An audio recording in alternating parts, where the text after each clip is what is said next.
I'm guessing, for some of you, not most of you. How are we feeling? Everybody looks really energized and ready to go, which is nice. Unlike those guys over there and there, right? They just look tired. Right? Week 5. Foreshadowing. Yeah, foreshadowing, exactly. So it's my first lecture with you guys. I'm going to do a little bit of an intro. My name is Kuram Virani, or KV. I didn't have a chance to intro on Monday, so I'll do a little bit of that if that's okay. I'm one of the co-founders of Lighthouse Labs. So I was the original instructor, the original head instructor about 5.5 years ago or so when we started. And I have some prior teaching experience from, well, it started when I was like around 10 that I started TAing or mentoring people how to use computers. But really in high school, university, I started mentoring and TAing a lot. I took a computer science degree in university, which is both good and bad, depending on how you look at it. I do envy a lot of the students here who don't have a computer science background, but then now are taking this program. And programs like this didn't exist when I was going through university for computer science. And I like that, like some of you are coming from a non-STEM background, I assume, and have a little bit more holistic experience or insight into the world than I don't, right? I didn't do a physics background or finance or psychology or poli-sci or something like that. And I find all of that stuff really interesting. So I do envy you for that. Hopefully you're finding the program fun so far, right? Hopefully you're finding it challenging and fun. And if not, you should come talk to us. In terms of the challenging part especially. The fun part, it's a little bit hard to necessarily have fun, especially in week 1 when it's still like fundamentals. But I promise it will get more and more interesting and fun if it's not already. But coming back to what I was saying about my background, so I took a university degree, thought I would never get into like entrepreneurship or and I also thought that I would get into education much later in life as like in my 50s or 60s, I would teach full-time or part-time. But I found myself always drawn to it. As I was consulting, I was approached by a bunch of founders who were starting a boot camp in Toronto where I used to work and live. And they introduced me to the idea of boot camps that had been around for a few years already by then. And they had started one in Toronto, or were about to start one in Toronto, and needed teachers because they were all business grads. So they started BitMaker Labs, in case you've heard of it. You might not have because you're Vancouver-based, but if you were Toronto-based students, you'd be like, oh, I know BitMaker. They're like an alternative to Lighthouse. And I consulted with them by creating the curriculum and teaching the first few cohorts, and I loved it. Enjoyed every moment of it. And I was doing that part-time and decided, you know what, this is getting overwhelming. Like I have my other startup / business that I need to focus attention on. So after a few cohorts, decided to step away and go back to functional imperative full-time because it needed that attention. And I was essentially CTO of that company. But a few years after, I decided to start Lighthouse Labs and also moved to Vancouver. So and that kind of started this journey that you guys are part of, which is really cool. A little bit, I guess I'll also mention a quirky fact, because that's our tradition, if that's okay. So one of my quirky facts is, so I grew up in Pakistan, in a city called Karachi, which is around like 28 million people, I think, approximately right now. It's huge. Approximately the population of Canada in one city. And it's a coastal city. And I grew up there going to the beach a lot, like on Fridays or Saturdays. My family would go to the beach every month or so. And I loved going into the water as a kid. And I have distinct memory of like going into the water. And I loved doing something in the water. Can you guys guess what it is? Huh? No, I thought you'd guess that. The opposite, I'd love drinking the seawater. What? Yeah. I'd love drinking the seawater, and then I would just like gulp it. My parents didn't know I was doing this, and then I would like immediately throw up usually right after because it's like a lot of salt and who knows what else. And this is not like dirty like English Bay. This is like dirty, right? Like there's the side that's like black that you don't swim on, and then there's like the clean side. So you can imagine, not the stuff you want to be drinking. And I don't know how much mercury I took in, but I still to this day when I go in like salty water, I like have memories of that, and I'm kind of tempted. But of course I don't do it anymore. In terms of class or lectures in the morning and just kind of that stuff, I have a certain philosophy with lectures. I don't think they're really good at imparting like new knowledge. Personally, like we can try, and we want to do a little bit of that. But really, for me, what lectures are about is more like a demonstration, like showing how to solve a problem versus like, here's something new we're going to learn about. So it's more about approach, right?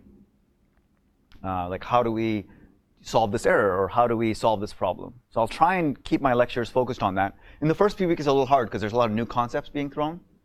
And usually early on in the week, it's a bit harder because on Monday and Tuesday and so on, there's like a lot of new stuff, and then you're building on that for the rest of the week, right? There's like a theme of the week that you're building on. And so Mondays, it's a lot of like new topic stuff. A couple other things about me. I struggle with names, but I'm trying. And so especially with a cohort like this, I'll ask you your name multiple times. Please don't be offended. And if you ask questions or I point at you to say, hey, what do you think, which I tend to do sometimes, I'll also ask you your name, if that's okay. What's your name? Sorry? Cleo. And then I'll forget, and then I'll ask again, if that's okay. But this is me working on it. I also tend to talk fast, if you haven't noticed already. So I get excited and I talk fast, and I try to watch that and not do it as much. But if you catch me doing it and I've forgotten, please remind me. I don't get offended about that stuff. It's okay. You can just be like, hey, you're going too fast. Can you repeat that? Or I have a question. However, you want to slow me down. So far, is my pace okay? You're able to understand? Yeah. I tend to also, as a trick for myself and in general, I think it's good teaching practice, I have my like coffee cup or water or whatever, and I'll like intentionally like say something, or while I wrapped up something, I'll take a longer pause than most teachers to like cause that awkward pause where everybody's kind of just like looking, saying like, what is he going to say next? But really, I want that as a moment for you to hopefully interrupt, right, and have enough time to ask a question. Because one of my pet peeves is like teachers who will say, well, either not stop for questions, and then it's just very much a one-way street, or they'll stop for questions for like 3 seconds, and I haven't had the time or courage or whatever to figure out what I'm going to ask and like ask a question. So I find that longer pause really helps. Please take advantage of it, right?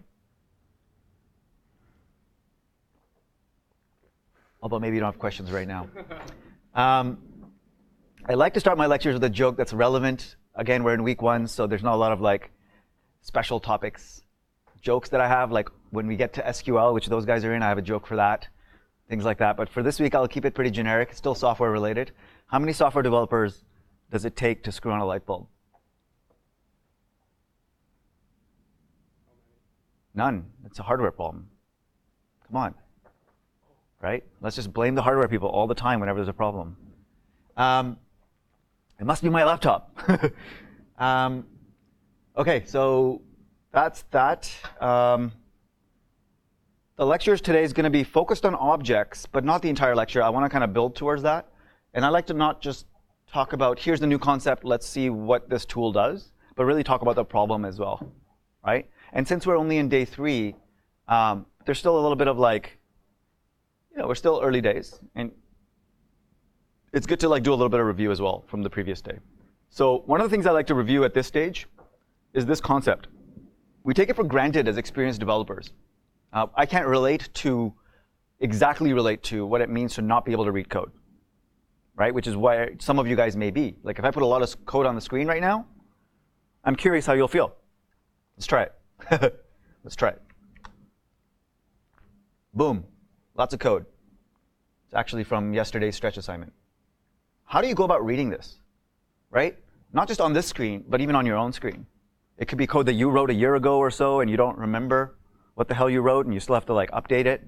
It could be code that somebody's presenting in a meetup or in a tech talk at a conference, right? And you don't have control over that screen. They're scrolling up and down, right? And they're talking about that code. Maybe it's in a language you haven't seen, even as an existing dev. But you have a bigger challenge, which is I'm not fully a dev yet, and it's a language I'm not super familiar with, right? And I'm not super familiar with programming yet. I'm still getting the hang of it. So this is a bigger challenge for you than for someone like me going into a talk where I don't know the language, but I'm pretty comfortable as a dev, right? So I feel like a lot of schools and a lot of teachers or mentors forget that this is talent that takes years to get good at. Being able to like, even if it's a small file like this with 20 odd lines of code, how do I go about reading it? Especially if it's not in a meetup setting. Especially if it's like, now I need to like because this is an example for an exercise from yesterday. You might not recognize it because I picked one that's a little bit more difficult. It's a stretch from yesterday, for those of you who don't recognize this. Because I wanted to pick something that you haven't seen before, right? But also is big enough that we can talk about it and use it as a thing. So let me ask you, actually, what's your strategies, not necessarily with this code specifically that I have up here, but what are your strategies for, or what you think your strategies ought to be, for when you have code like this in front of you on your screen, and you're supposed to be able to understand what it does so that you can fix the bug or continue on with it? How do you read code? Or how do you think you should read code? I got Peter here, and then your name? Reza. Reza, why don't we start with you? Well, I look at the end of the console a lot. You look at the end, so scroll all the way to the bottom? Yeah. Why do you scroll all the way to the bottom? Well, because at the bottom we can see the inputs and then the function that they're going into. Okay. You can see the inputs and the functions they're going into. Why does that help you?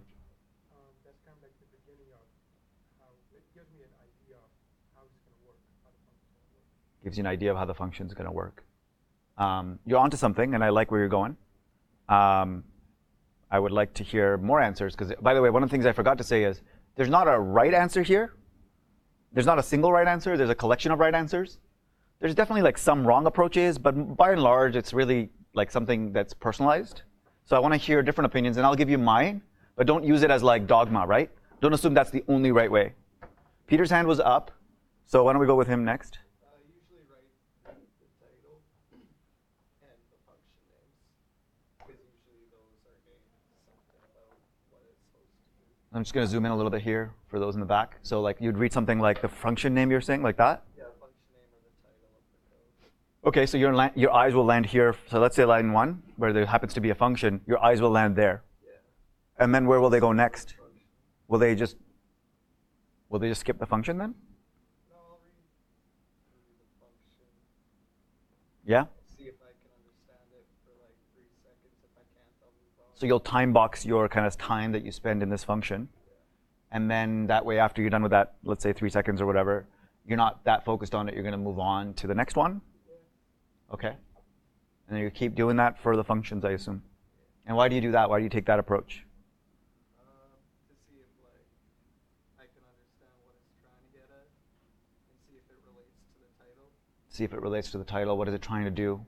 Hopefully it's not too long, right? Ideally functions aren't too long. So you're looking at about 5 to 10 lines. Some people say like 5 lines max if you read certain books on this stuff in terms of organizing your code. I think that's a little hard to achieve, but it's around there, right? So you can hopefully do that within 3 to 5 seconds, let's say. But you don't need to fully understand it either, you're saying. And sorry, why did you say, why do you do that? Why do you not go spend more time into the function? Well, because if I can't understand it within like 3 to 5 seconds, then I should just move on and maybe go back to it after reading the rest of it. Sure. Okay, so it's just time management? Yeah. Okay. Any other answers? Sorry, yes, your name? Jonchi? I don't know if I got that right. Yeah. Okay. So probably write some comments between codes. Write some comments yourself as you're going through? Right. That's a nice strategy. Yeah, I hadn't thought about that. And then probably based on that, you can draw a diagram on paper, like how, I mean, there's a lot of functions there, right? And in those functions, they actually pass to another function, and then probably we can draw a diagram on paper, like how the function are passed in the program. Yeah, I really like that advice. I find myself doing it less these days, but I remember when I started, I did that a lot, right? And it's not just one file. Like sometimes there's 5 files involved, as we'll start to get comfortable with. And then you really have to remember, okay, this file here's, these set of functions here in this module are dealing with this, right? And so on. So it becomes more and more complicated. So yeah, visualizing the functions in terms of like, I guess, boxes and arrows instead of how they work. Is that kind of what you do, or something like that? That's really cool. I saw some other hands up. Yeah. I try to understand what is the parameter that is going to the function. So you also look at this, not just the name. Yes.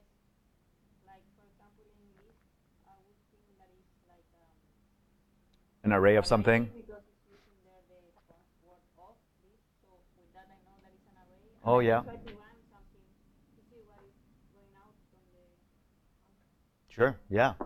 You can start to kind of scan the code a little bit, use your human intuition of like what you see inside the function, time box it a little bit, and then also use these arguments, not just the name of the function, to maybe try to come up with what is this function trying to do? Hopefully it has a good name, but like hopefully it has a good name for both the name and the arguments, right? And this, by the way, being able to kind of put yourself in the shoes of somebody who's reading code, whether it's your own code or somebody else's, makes us extra empathetic towards the reader and makes us realize that naming things, there's a reason they say one of the hardest things in computer science is naming things, right? But it's also very important. And so like instead of calling it list, maybe there could have been a better name there that would have given me a better clue, right? List is a pretty generic name. List of what? Maybe it should have been like list of X, right? That would have helped. Any other suggestions? Yeah, name? Caleb? First thing I do is just actually run the code. Yeah, nobody mentioned running the code. That would help too, right? Now, there's different opinions you can have. One is to actually have hypothesis about what you're running, which I tend to like to have. I'm about to run something, but I think this is what it will do. So in order to do that, I can't just run it without looking at it. But there's also times I find myself not doing that. So it's not like again, a dogmatic thing. Like I'll just run it, and then I'll start to kind of use that as another heuristic to figure out, okay, well, now that I know what it's outputting, where do I start looking with this code? So I'm not saying always have a hypothesis when you're adopting new code. It's okay to start to run it and see, is it failing? Which line is it failing at? Or is it running? What is it doing, right? What is the actual goal of this whole project? Maybe that'll help me look at which files I need to look at or which functions I need to look at. So I really like that suggestion as well. Definitely run the file, right? And we can do that next, but I want to hear other suggestions first. Is this valuable, by the way? Being able to hear each other kind of suggestions? And again, you haven't heard mine yet, so hopefully that'll be valuable too. But others?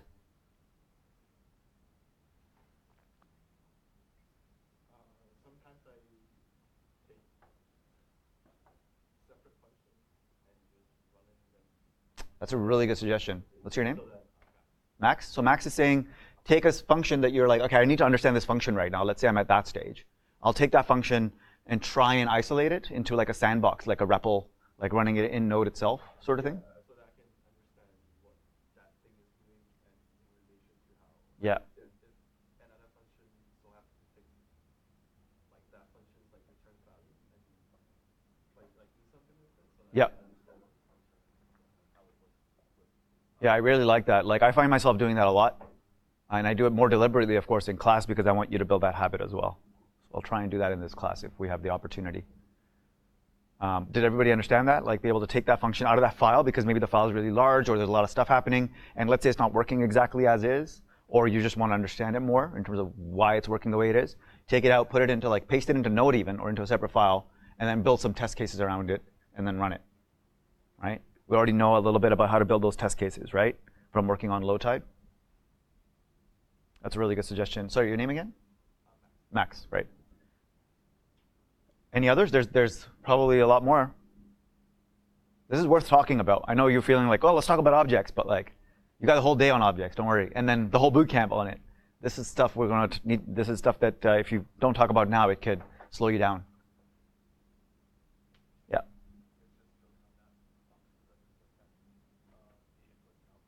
Yeah, the inputs and the outputs of functions, right? Like essentially what's the function signature? What variables are involved in the function. So maybe you'll kind of use, similar to Peter, like a time-boxed approach and look at kind of like the first few lines to kind of understand what other things is this giving me a clue, right? Absolutely. So all of that, none of those were wrong. All of those were great, and you kind of want to mix and match based on the situation that you're in too, right? Some of those you can't really apply when it's somebody else's screen and you don't have control, right? So you have to kind of apply different strategies. The way I like to read code that I have control over, and there's my code or somebody else's, is I like to read, or while I'm even working on it, like while I'm trying to debug something, right? And I'm in the moment with it, I already know this code, but it's not working, all right? So I'm still trying to understand how this code works compared to how it ought to work. What I do is very similar to what some of the suggestions were. My philosophy is read the code for the most part, read the code in the order that it's executed. It's a good habit. Right? If you're trying to debug, if you're trying to understand or relate to the code, well, code is going to get run by the machine, and the machine is going to run in a certain sequence. So try to follow that sequence, but then apply your human intuition for things like, well, the name of the function gives me a hint. You don't have to be completely like the machine and not use things that are to your advantage, right? So I'll read this kind of function here and go print in frame. Interesting. And maybe print some things in a frame, whatever that means. I won't actually read what this is. I won't spend any time on it right now. The reason for that, can anybody guess? Is JavaScript going to run that stuff when I run this? Not yet. Until that function is called, the lines that I've highlighted will not run. So to me, I'll get to that when JavaScript would get to it. Repeat. OK, I guess it takes a string and number of times. This is a little bit more obvious. So it'll have a string like A, I assume, and then maybe a number for times. And then it'll repeat that string many times. It seems to not console log. It seems to result. So it's not that I don't look at it, but I don't spend too much time looking at it, right? If it's short enough, maybe that'll give me some idea, and I don't have to worry about it later. Cool. So it won't run these lines. I'm not going to spend too much time on them. Same thing here. Longest string takes in a list, and I guess returns the longest. And then as somebody mentioned, Reza, I think you started, right? Saying, like, I look at the bottom. It's not always the bottom, right? But the reason I think you were jumping to that kind of here in this case is I want to see when the function is called, what's going to be passed in. And then I want to then follow that control flow. So I tend to follow the control flow. So the control flow is that it will run line 1, then it will run line 13, then it will run line 23, which is the 3 functions. It'll put them in memory into those variables. And then it will run line 34, at which point it's going to start going into this. And at that point, I'll start following this. Right? Do I go line by line each time? Not necessarily. That obviously depends on what I'm trying to accomplish. And I'll try to zoom out as much as possible to move faster, because as I'm going line by line, it'll just take me longer. Right? The other thing I wanted to talk about before we move on from this is lines like this that are like a lot of stuff in one line. How do you read those? Like, what is that line doing? There's a tactic that I like to use there as well, but I'm curious if there's answers for this first. Yep. Read it from the output, like to see like what the output gonna be, because there's console log. There's a console log, so you could just node run this and see what it would be, absolutely. But let's say you don't have that luxury. You couldn't just run it. You're still working on it. It's not actually working. You're trying to figure out what it's doing, and it's throwing an error. But that's the kind of line you have. How do you figure out what something that's so looks pretty complicated, right? Can we agree? Like, how do I read that? Yeah. You go from the inside, outside, to the outside. So the question is, do you go inside out? And I do, yes. Can you guess why? Isn't that how JavaScript? Exactly. That's how JavaScript will run it. Did you know that? Yeah. What does it mean by Yeah, I was hoping someone would ask. So what does he mean by inside out? So we would look at this as an expression, and an expression can be nested with additional expressions. So an expression can be made up of many expressions. So here's an expression for console logging, and ultimately there's a console log function being called here, right? And my eyes will basically see the inside as almost a separate variable that's being console logged. Does that make sense? And then this is what my eyes are seeing. Like, I'm seeing this stuff kind of turn into multiple lines of code, because one expression with a lot of expressions in the same line is harder to read, right? So you peel the onion, and the outermost one, outsidemost one, is the console log statement. So I care less about that. I want to see when JavaScript runs this, it's going to go, OK, I need to console log what's inside of here, right?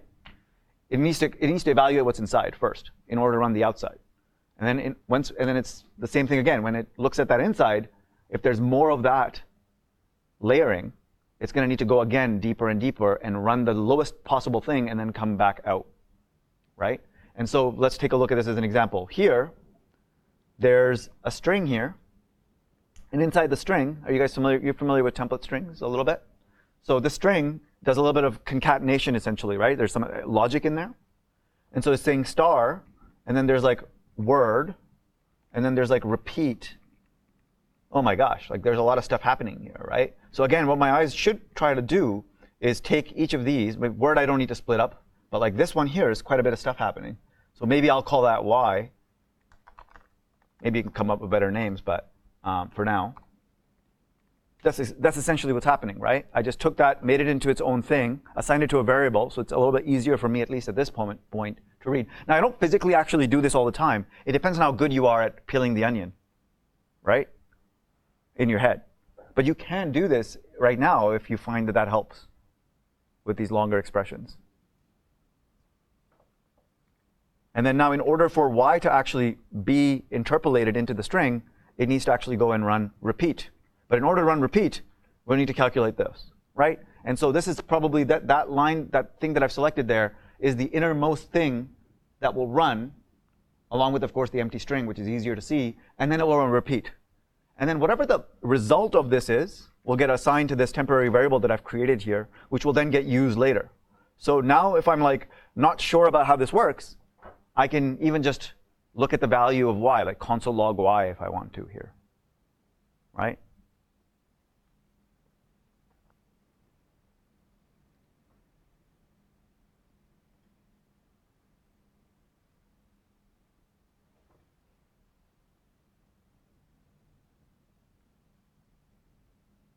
Any questions or counter arguments or suggestions? Open to debate here if you think that's a good idea or a bad idea. Does this help? Yeah? Try and employ this today if you haven't already with any code that you've even written that seems to be a little bit harder to understand. What are those stars? Well, actually, we should run the code, by the way, right? That was a thing that we said we would do. So I've rewritten some of the stuff here, but again, I just parsed that one line into smaller lines. So it should still work as it was. I'm taking a bit of a risk here because I haven't tested that. But let's go ahead and run it. Node 0, because that's the name of the file. Notice. Also, another thing I talked about with lectures, it's about demonstration, right? So you're going to hopefully observe how instructors, each having their own style, use their computer in terms of power usage. And you'll do this not in terms of power consumption, but in terms of being power users. And you'll hopefully be like, oh, that's interesting. I didn't know there was a shortcut for that. And while you could ask what was that, you should write down kind of like, how do I do that? Right? And then maybe ask them after, or you can ask during lecture. But definitely also observe how we use our computers and our editors, because hopefully that's inspiration for you in terms of how you want to be using it, right? There's no one right way, but you want to be more and more proficient, right? So anyway, I'm going to run the file. And it looks like what it does is it tries to wrap the text that's passed in, may the force be with you, for example, into a frame, like a picture frame, except it fails. And there's a bug in it, and you're supposed to fix that bug. That's the whole assignment. We won't do that here. But in order to actually be able to fix the assignment, you need to be able to understand how it runs, which means you have to actually go ahead and read it, right? So this is from yesterday, I believe. And if you have extra time today, which I doubt most of you will, you can maybe consider doing yesterday's stretch instead of today's stretch, right? What was the question? I've totally digressed there. There was a question that was just thrown out, right? What is a star? What is a star? But hopefully that clarifies that? Yeah? Okay, sorry, you were asking. Is my pacing okay? Am I talking too fast, or it's okay? It's okay. All right, so shall we move on from reading code? Yeah?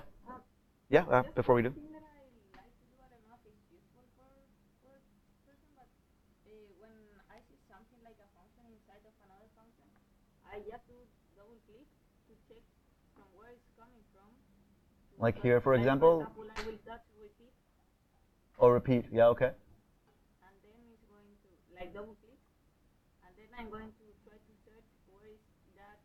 Yeah, really good point, right? Like use the editor to your advantage. In this case, the editor is smart. It knows JavaScript. It's not like MS Word, right? There's a reason we're not using that. It's because it's intelligent about the code. And aside from just highlighting, aside from just color syntax, there's a lot of other features to be able to navigate code. One of them is just, whenever you're selecting a variable or anything, it'll try to find other occurrences of it so that you can quickly see where it is. In a large file, that's really helpful. A really good point. Your name? Camila. That's really good. Cool. So let's move on. It's our agenda here.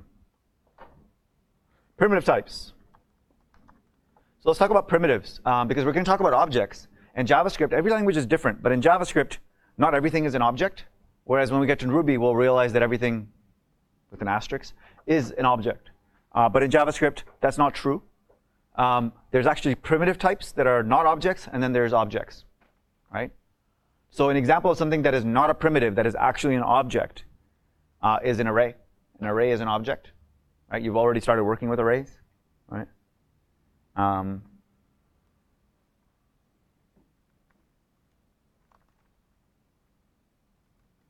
You can use type of with different things. So let's say I have a array, right? Not the most. I wish it would say array, but it says object. So it says, hey, what you got here is an object. Gives us a string that describes that thing. Be careful of type of. Don't rely on it too much to give you the most accurate thing. As you can see here, it doesn't give us the most accurate thing, which is this is an array, which is the type of an object. But before we get into that stuff, primitives. What are they? Can anybody? We have a reading on this today, but maybe you already know from the prep course. Maybe you recall. What are primitives? What are primitive types? Not like primitive humans or anything like that, or primitive creatures, but like primitive types. String? Yes? This one's an interesting one because it's actually both. Well, it could be one or the other, but we'll get back to that. Others? Booleans, yes. True or false. Numbers, so like 5 or 1.4, whatever.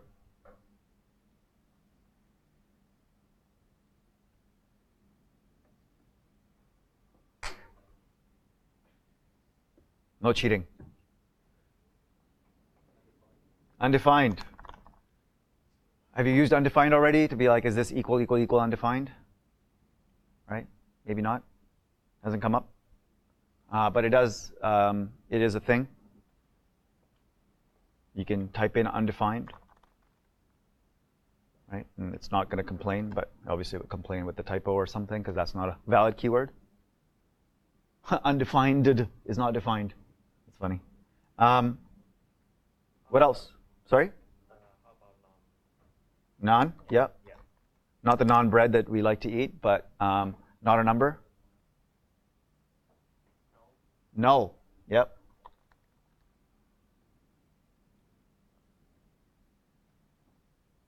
One more? Yeah. 0? I guess that's a number though, right? So that would just be under this category. Is there anything else? Yes, symbol. That's the one I want you to kind of ignore. They're fairly new. They're not used that much. They have a very specific use case. We don't worry about them. You barely encounter them in boot camp. Yeah, they're a thing, but it's okay. We'll ignore it, right? You can read up on it if you're curious. But what's this complaining about? Oh, I guess just the space there. Got very sensitive editor, like don't have empty space at the end of the line, things like that. As you would have noticed with your linting yesterday, right? That's something we didn't have in the 10-week curriculum, and something I wanted to add in week 1 to kind of start building the habit of good indentation and good code style. Cool, so these are primitive types. These are essentially not objects, except for string, which is actually like a primitive, but then as soon as you like call a function on it, like .length, behind the scenes, it has to convert that to an object, because you have to call, if you do a dot something on it, then that means it's an object. So I'm going to write that down. If you call a function using dot notation, there's another notation as well, but let's just assume this is the only one. Using dot notation, such as the dot length, then you're dealing with a function. Oh, sorry, you're dealing with the object. So you can use like object methods, like array methods on a string. You can use, yeah, this looks like an array method. Dot length, you can call an array as well. And you can do it on a string. It's a nice trick so that you don't have to do string with a capital S to be able to create a string. It's just a shortcut. But that creates a primitive, and then as soon as you call length on it, behind the scenes, it's getting converted to a string object so that it can call length on it. So it's a kind of a kludge or a hack to be able to make our lives more convenient. So it behaves like a primitive in some cases, and then when it needs to, it behaves like an object by JavaScript automatically converting it over. Not a huge important detail, because it's happening behind the scenes and it's an internal mechanic. But good to know, right? That more important takeaway here is that when you do a dot method, like a dot function call, which is called a method, you're essentially working with an object at that point. Any questions about that? No? So here's a question that I have. If I have let A equals 1 and let B equals A, what do I expect B to be? Seems kind of trivial.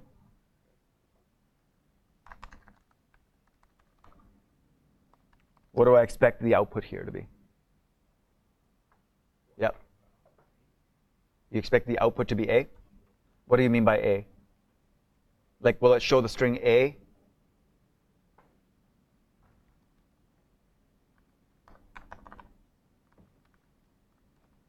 I'm going to not run it quite yet. I'm going to see other guesses as well. It'll be 1 because I haven't assigned it the string A. I've assigned it the variable A, right? And this is important because this is the control flow stuff I was talking about earlier, right? Like, how do I, and it's okay to have a wrong hypothesis, but have that hypothesis first and then run it, right? So it could either be A or it could be 1. In our case, I've said it's going to be 1. Is this visible in the back? So we see the 1 here. And then let's say I do, what do I expect it to be now? 2. Yeah, it's the correct answer. Right? What do I expect A to look like right now? 1. Most people are saying 1. That is the correct answer. As we see here. Right? So what do we learn from this? What does this mean? Yep.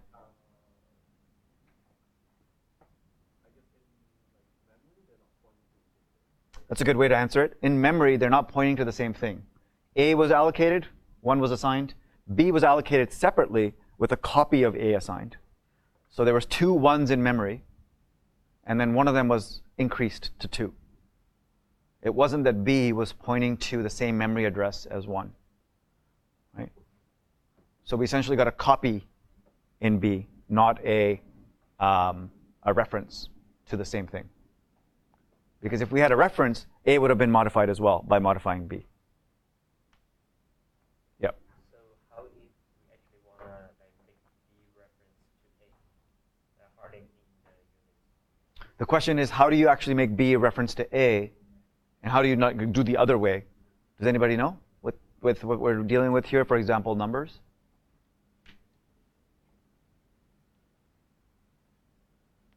In JavaScript?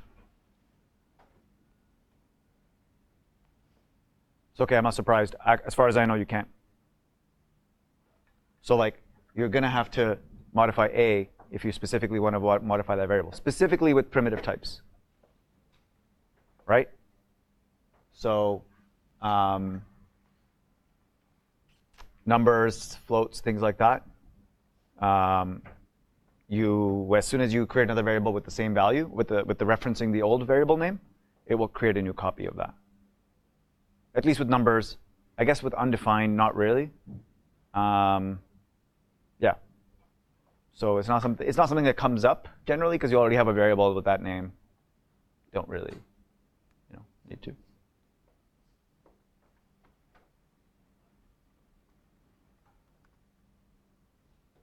Let's talk about arrays.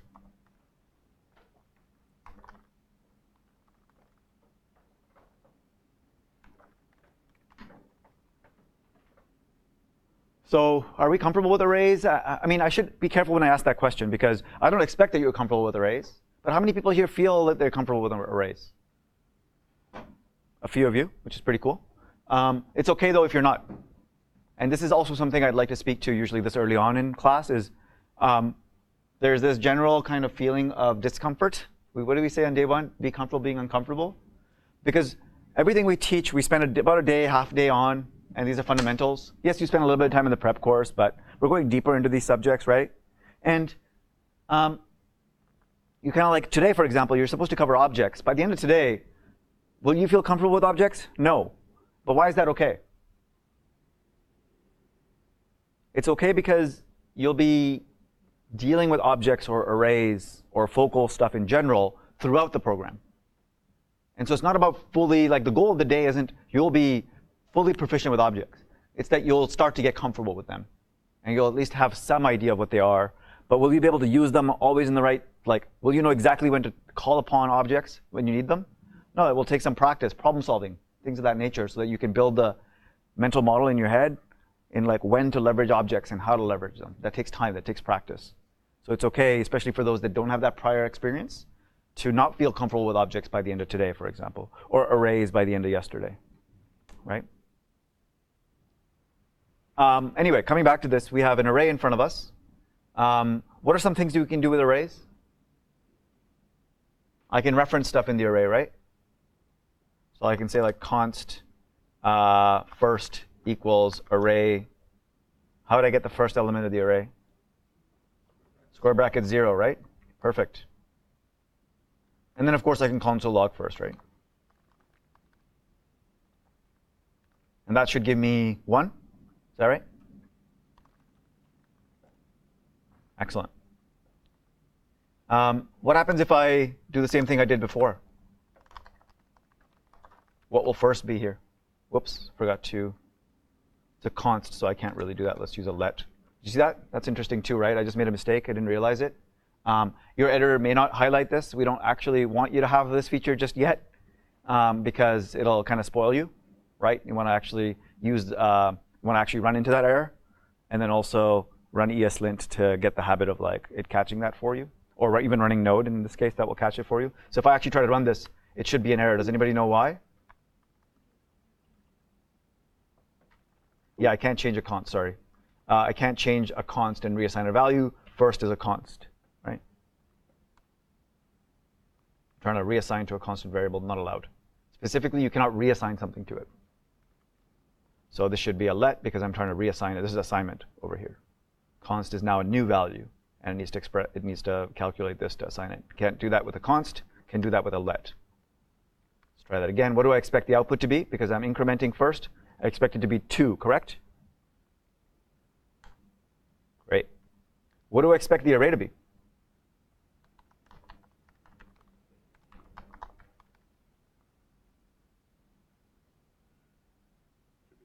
Should be the same?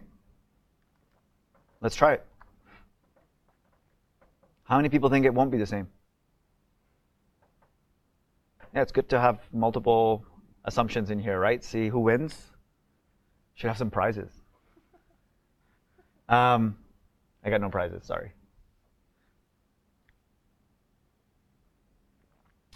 It will remain the same. Why is that? It has nothing to do with being assigned to a const. But good guess, or good attempt at a guess. So if I make this a let, it will remain. Const will throw an error. It won't change the behavior of the thing that's assigned. Okay? The error that it will throw is if you try to reassign. If I try to do array equals some new thing, whatever I decide it to be, it won't let me if it's a const. With a let, it will let me. So we can see with a let, I see the same behavior. Other guesses as to why the array did not mutate or change? I didn't change anything about the array, you're saying. In the back, you raised your hand. You want to elaborate? What I changed was first. This is the same thing as A and B, right? Now, we said primitive types. But KB, this is not a primitive type. This is an array. So why is this still behaving the same way? Well, we specifically grabbed an element out of the array, right?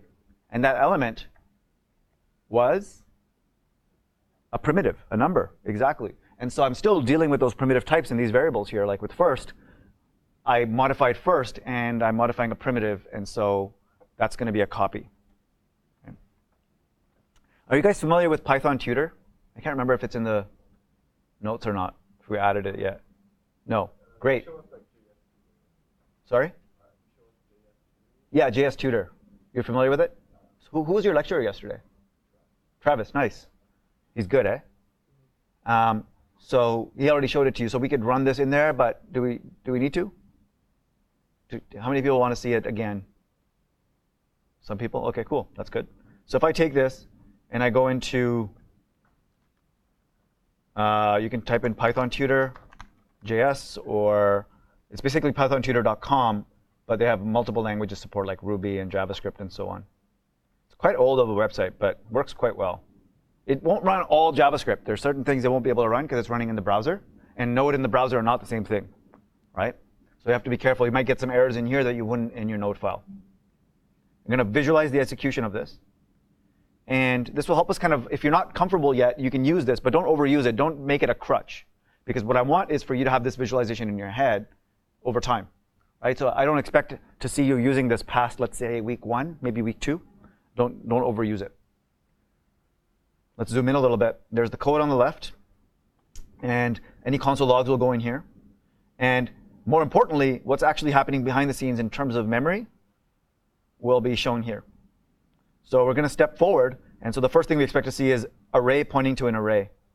So the word array here is a thing currently available in the current frame, current thing that we're in. And array is pointing to this array. And then next line, console logs that. Or sorry, the next line runs first. And first is now equal to 1. It's not, notice that first is not pointing with an arrow to 1. It's actually got its own value, which is 1. It's copied that value into itself.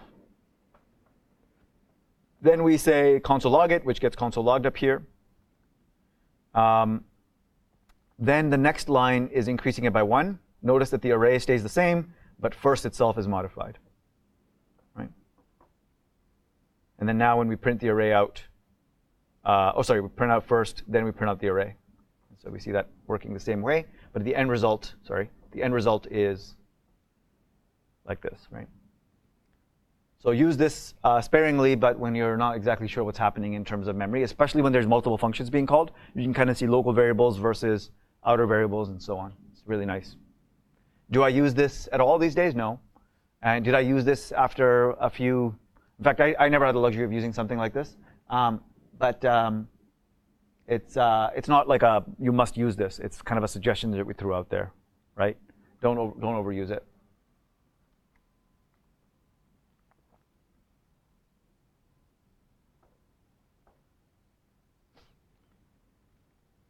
Let's so we've got these. I'm just going to comment these out. What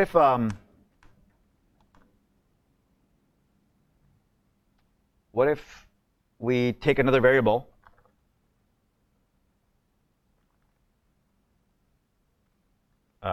not being creative right now, list, and I console log list. What does that look like?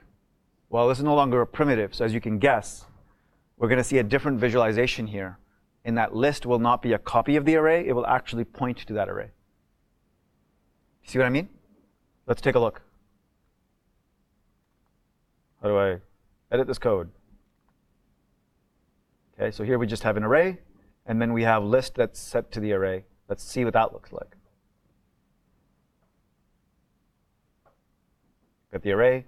Look at that. There's only one array in memory and 2 boxes that are pointing to it. And list, when modified, if we modify what's inside of list, we'll modify what's inside of array. So what are some ways I could do that? How could I modify list?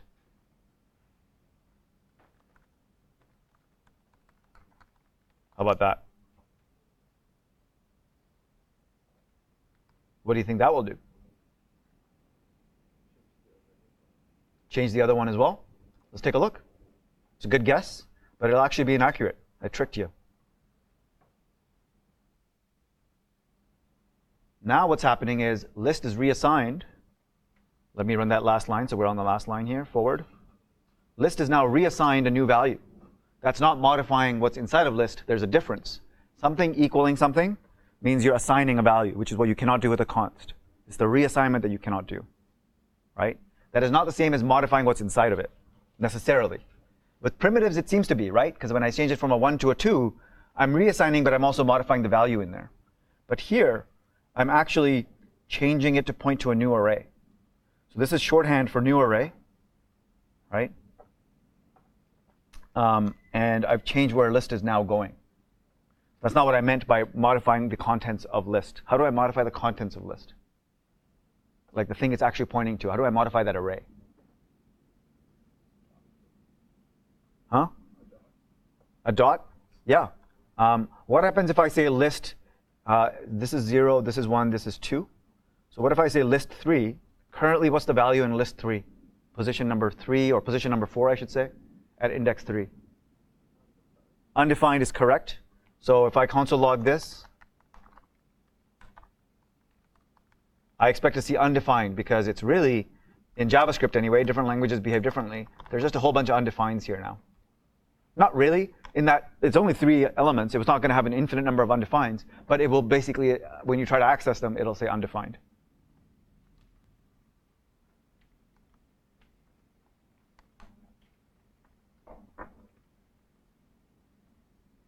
Any questions so far before we continue on here? We're not done yet.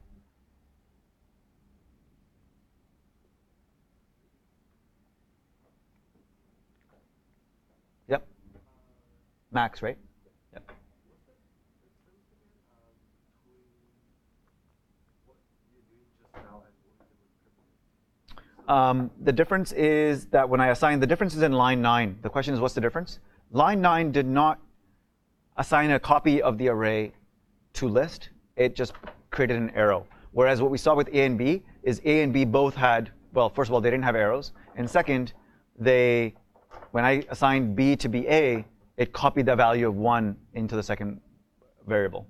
And then when I modified it, it modified that value.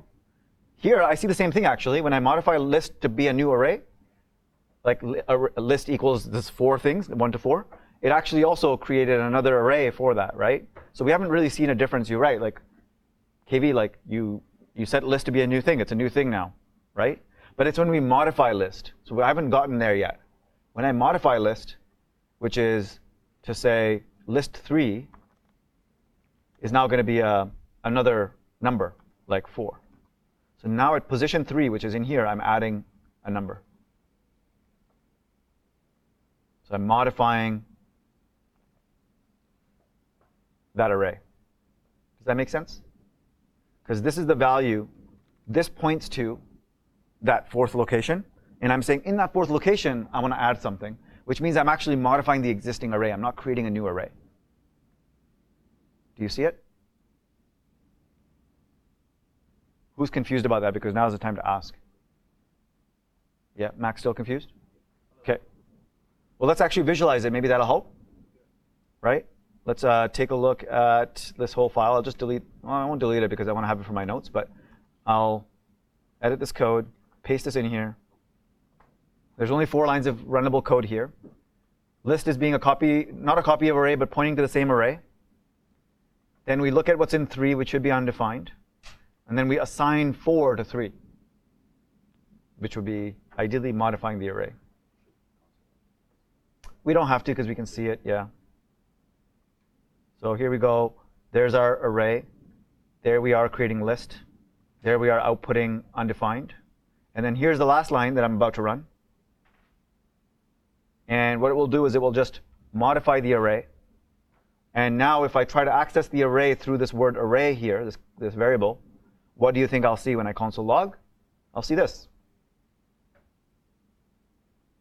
So even though I didn't touch the word array here, the variable array, I've modified it.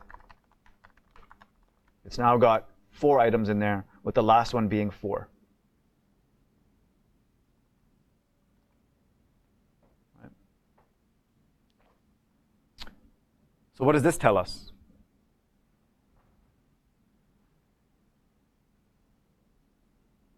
What's the takeaway here?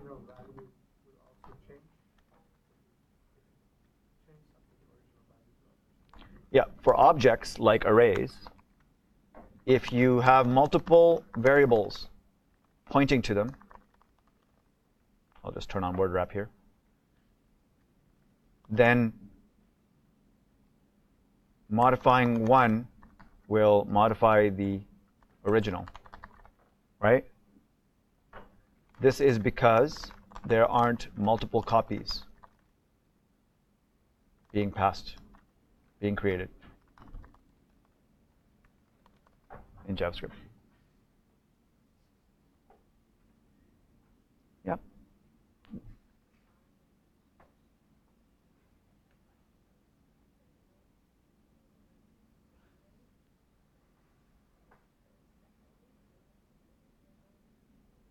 I had trouble hearing you, but I think what you're saying is if you had multiple examples of this, like if you had other variables.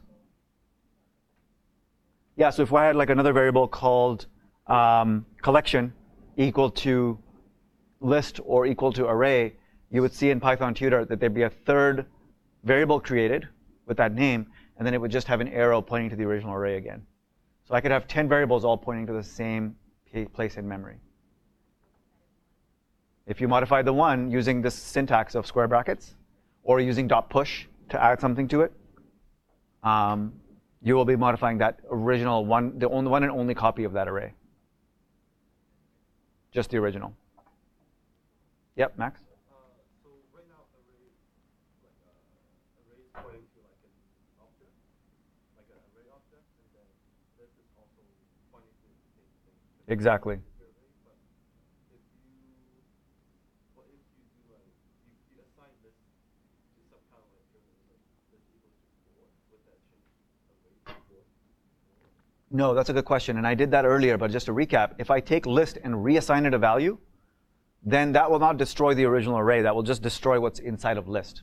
And that's actually a good point, actually. It's a good talking point. So if I do here, right, list, let's comment this out. List is equal to 4. What I'm doing is I'm modifying the contents of list. Where are the contents of list, you may ask? And that's the difference I'm trying to explain here. This box here is the contents of list. So now 4 will be put in here. What is the current content of list right now in this visualization? What do we see here? Yeah, a reference. So this is actually contains a memory address. It's a number, actually. It's everything pretty much comes down to numbers in computers. It's actually not a number 4, but it is a number that is like a large number that points to a memory address, which is the same memory address that's inside of array. So what Python tutor is doing here is taking those and saying, oh, those are the same memory address. I'll draw an arrow to that memory address, which is here. So actually, when I do the first line of code, array equals 1, 2, 3, this first line of code right here, this does two things. It doesn't do one thing. It's creating an array in memory on the right side that we see in Python tutor. And then it's creating another place in memory called, in this case, array. And it's storing the memory address of that array into here.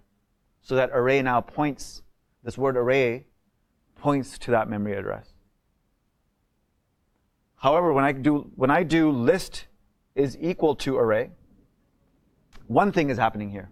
Because an array is not being created, list is being allocated as a new variable. And in there, a number is being put in, and that number is the memory address to the same array as before. So it's actually saying, it's actually copying what's inside of array if you think about it. Because inside of array here, this variable is a number. The number is some large number that points to the location of the array. It's copying that value. So it's still copying a value, isn't it?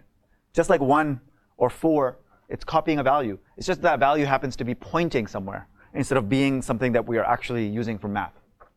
Like it's not the number 1, it's the number like some crazy number that we're not going to use for math. We're going to use it to access the array. And it does that behind the scenes. This is how most programming languages work, right? So let me actually go back to our notes and write this down, and then we can take a break. Variables contain numbers at the end of the day, right? Even a string is just a collection of numbers, right? They can either be numbers that mean something to us, like 1, right? Used for some kind of like an actual value that means something to us. Or the number can mean something to JavaScript, which is the location of some data, like an array or an object or something like that. When we assign a new array, a new variable, a value based on another variable, it is copying the value inside that array, inside that variable.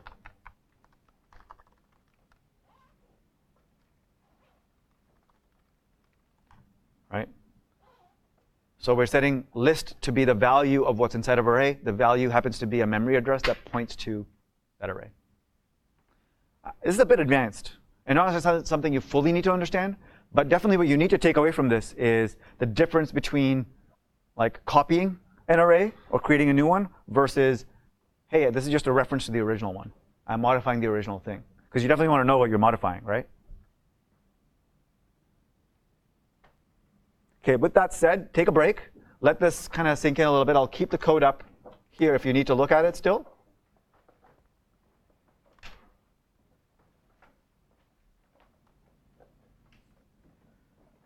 And we'll re-adjourn in 10 minutes.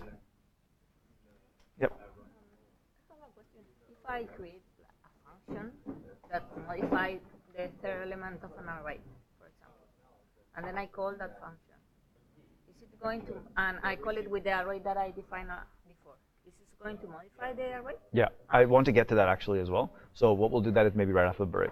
Okay. Yeah. But yes, the answer is yes. Okay. We cheated, but don't tell the answer.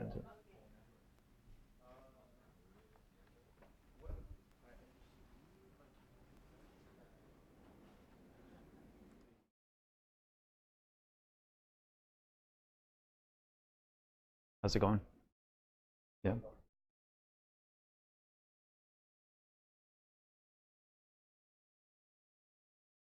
Yeah, it's a good question. What do you think? They'll have the same end result in this case, so why would you use one over the other?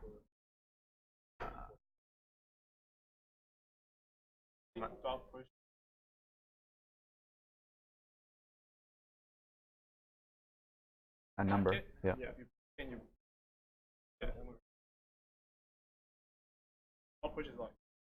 Dot push is easier when you're like, I don't really need to know what the where's the last place, right? Okay. You could figure it out. You could do a dot length, and then you'd be like, okay, if the length is 4, then that means there's 0 to 3 is filled in. I need to go to element 4, okay, right? Or index 4. Right. But like instead of doing that, you're just saying push. I don't need to figure out the length, and then like I just want to keep a list and keep adding to it, right? I don't want to have to remember which index is the last one every time. But you can achieve a push by just doing length and then using that as the next index. Right. Right? Yeah. I had another question. If we were to change the array variable at different, which is like 1, 2, 3, this will reference that 1, 2 memory. Good question. So if I have list and array, and they're both pointing to the same array right now, then I take the original array and I modify it to 1, 2, 3, 4. Yeah. The same thing would happen is if I took a list and I assigned it a new array, which is now they're going to be completely separate arrays. Okay. So that's actually a good one. I should talk about that. Yeah. Yeah. Okay. But you know, when you have questions like that and you're not sure, the main takeaway here is how to actually go find out. That's what I forgot to mention. Like, I'm not trying to teach you these nuances of programming. Right. It's how do I go figure that out? That's really what I should be focusing on. It could be JavaScript tutor. It could be just Node, like Node, and then you try it out, right? But experiment. It wouldn't tell you. Well, you'd be able to tell by okay, I'll show it to you after class, after break. But like, I get it. Yeah, you wouldn't have the visualization, but you'd be able to type in array and see what's the value here. Type in list, what's the value? Oh, interesting. They're different. They're for the different places in memory. Right? Yeah, no problem. Yeah.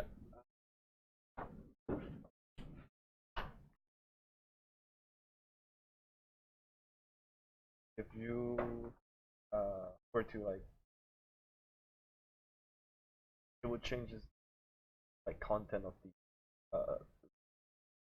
being from memory from being stored. Yeah. And then I try to, because this is a large number anyway. It's like it's like, you know, like some thousands or millions or something like that, right? but really it means nothing to us because what it means to us is that it's pointing to this array. And now you're saying actually this number means something to me. It's a 4 now, and so it's not going to point to the array anymore. It's going to just be 4, right? And then I tried to how this will actually change the array, but I'm not too sure if it's because the list still points to the array or if this that's 2 points to a memory of the. Well, if you set it to 4, then you can't access it like an array anymore. So if you've done, I don't know if you've come in your head, are you still running this line and then doing this? No, like in a separate case. In a separate case, yeah. In a separate case where list is not 4, but it's actually pointing to the array, and you say list 2, it's going to go, okay, where's list? First thing JavaScript's going to evaluate is what is list? It's going to go list. Okay, list is an array. Okay, cool. So now it's going to see the array here. Instead of seeing list here, it actually in memory sees the, like in its head, it sees the array. So really, we have the array, index 2. I don't mean the word array. I mean like the actual array. This was a terrible choice for me because I keep saying array and people are an array.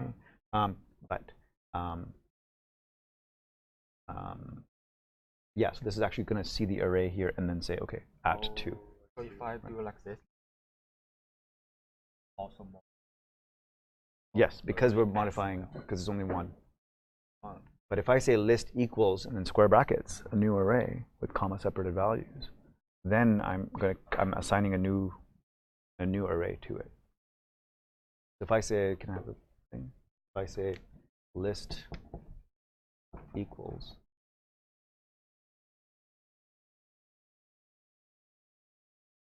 ABC, now list is pointing to that new array. Because you're creating a new object. Yeah, this is a new object. So now array and list will point to different set of arrays. And array will still be there. If I make array now point to somewhere else, how I would do that is just array equals something else, right? Then this is now not being pointed to anymore by anybody. It's gone. It can never be accessed again.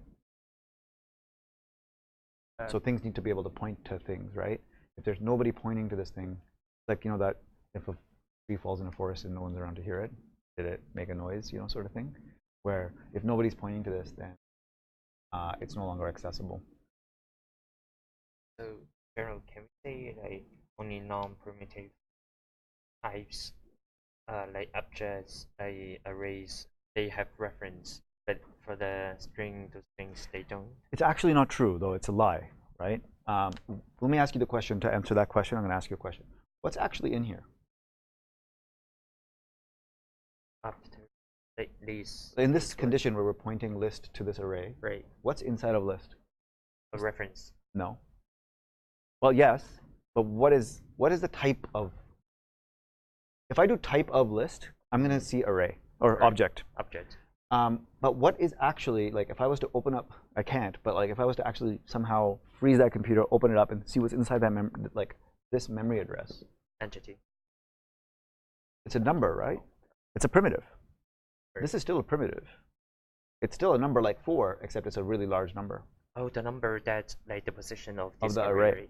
Oh, So when I say list is equal to this, all it's doing is copying that primitive. Okay. It's still copying a primitive. Instead of copying 4, it's copying the address. Right.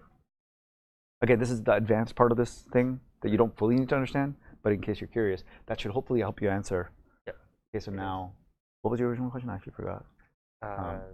Like is primitive type, like. Yeah, the reference versus a value, right? Technically, it's all values. Right. The value just happens to be a reference, but it's still a primitive. Okay. Right? This is the actual non-primitive. But these are actually primitives pointing to the array because their number means something to JavaScript. Right. So they're either like numbers, something to special number. Which is what we call a reference. But it's still a number. Right? And when I copy it, I'm copying the value, which is copying the reference.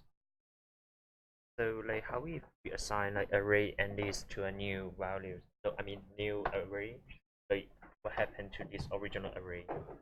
It's called garbage collection, and I'm going to leave that word with you. Okay. But it's an advanced topic that you can research much later in bootcamp if you like. or after boot camp, or when you have spare time. But you can look up garbage collection. It'll clean up this garbage when it feels like it needs to. So we don't need to deal with it. We don't have to write code. No, in C or C++, we would have to deallocate this memory, which is like what I learned in university and a lot of people teach. It's good to actually go through that learning process too, but it doesn't apply to web development very much because we don't tend to use C or C++ in web development. Oh, that's kind of changing because Rust is kind of like C. But anyway,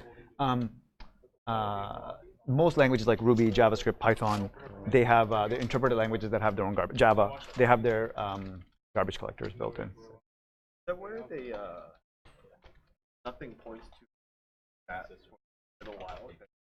It's immediately flagged as nobody's pointing to it. Next time the garbage collector comes around, it will literally take that away and clean that memory so that we're not growing in memory. We're throwing stuff away that we don't need anymore. So there's something in the back, there's additional code that's running in the back by Java or by JavaScript or by Ruby that's doing garbage collection. And they all have their different garbage collection strategies. Like that, there's PhDs that that research this stuff and come up with different algorithms. But ultimately, there's algorithms that run in the back to figure out what's garbage and what's not, and how to clean it up effectively without, because it obviously degrades performance, right? But we're going down a rabbit hole with that conversation. Yeah. Cool. Well, I'll probably resume.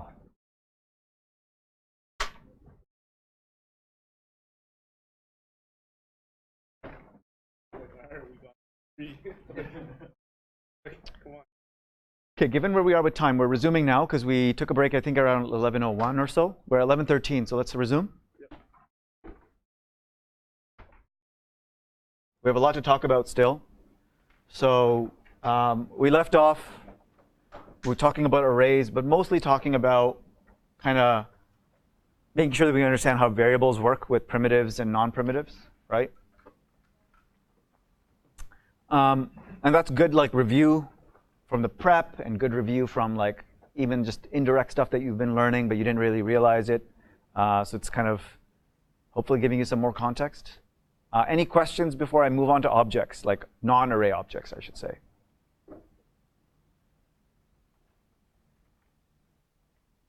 Because I could go deeper into this stuff. There's still probably like not full comfort with this. Maybe what I'll do is before I move away from this is, remember what I said at the beginning of lecture. It's not about learning the concept during lecture. It's really about showing you tactics and approaches. So really what I should have been focusing on is showing you things like Python tutor or the node REPL to be able to, if you're not clear on like how does this work, to be able to quickly bring up that tool and either visualize or create a small little environment where you can test that. Yeah. Google could be a tool that you use for something like this. I would maybe Google something like JavaScript memory. Maybe I would Google something like JavaScript variable assignment. And I would see what comes up. I'm not sure what would come up. But also, like in some cases, given what your knowledge is like with JavaScript right now, if you're not clear and stuff like this, you can also experiment. Right? And sometimes it's actually not, the right thing isn't to Google, it's actually to first play in a sandbox. Right? How do I do that? Well, Python tutor is one way, which is more visual, but I could just open up Node, right? And kind of go through this process. There's B, there's A, and now I want to set B at 2 to be equal to some string. What does that mean for B? B has that string. What does that mean for A? A has that string. OK, I learned something. Or maybe I wasn't sure, right?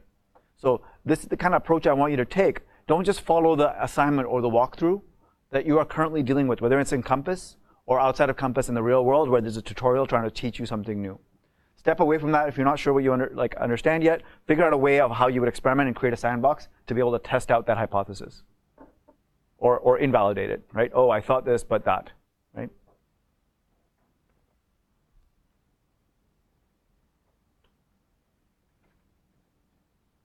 And so that tool is really important to be able to debug, right? Because ultimately, why are you here? Are you here to learn JavaScript? Are you here to learn Ruby? Are you here to learn like web development with JavaScript and or Ruby? I would argue no. You may think that's why you're here. When you look at our course outline and stuff, it talks about technologies, right? Ruby on Rails, Node, Express, Postgres, like all these things that you're going to learn as tools. But when I assess developers that I want to hire or when I'm just working with devs, we don't care about how much you know React. We know you can learn that stuff if you're a good developer. So to me, when I wonder like, is this person a good dev? What makes a good dev? The ability to learn fast. I mean, it sounds very ominous and generic. Yeah, but the ability to adapt, because we know our field moves rapidly, right? And we have to keep up, especially as generalists. And we should start off as generalists as much as possible, right? The ability to learn. And amongst the ability to learn is one thing. Then there's the ability to problem solve, right? They kind of obviously have an intersection because you're trying to solve the problem of not knowing something. So really, a good developer isn't one that says, I know how to solve this with the tools that you've given me. I know how to solve this in JavaScript. That's not what a good developer is. That's maybe somebody who has experience with JavaScript. Great, good for them. They'll be more proficient starting day one of a JavaScript job, but that doesn't mean that they're overall a good dev. To me, a good dev is somebody who thinks like this. I don't know how to solve that, but I know I can figure it out. And so that's what I really want to try and emphasize here, not only in this lecture, but throughout this course. Okay, so let's figure out some more stuff. In our agenda next is objects, which we'll be talking about today.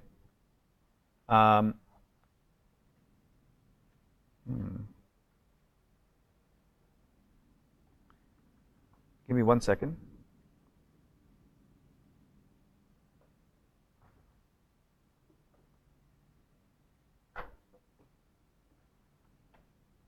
My wife knows not to call me during lecture, so I'm just making sure everything's okay. So with objects, we know arrays are objects, but there's this other mechanic or this other mechanism in JavaScript. Let's bring up file 3, I think it is. Yeah. To talk about how we're going to be also organizing data in a different way, because arrays are collections or lists. Objects are not exactly that. They're kind of like that, but not exactly. Does anybody want to actually answer this question of why objects before we talk about what objects? I guess we could do what objects and then why objects. The order could be changed. But anybody want to speak to this before I go into it? What are objects and why do we need them in JavaScript? First of all, the notation of objects is something like this. That's my initials.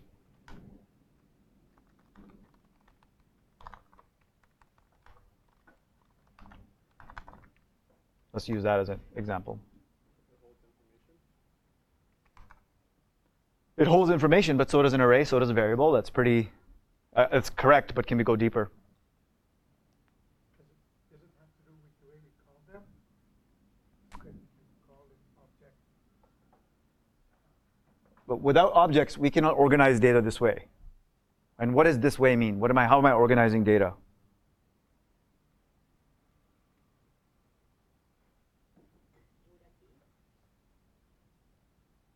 With a key, yeah.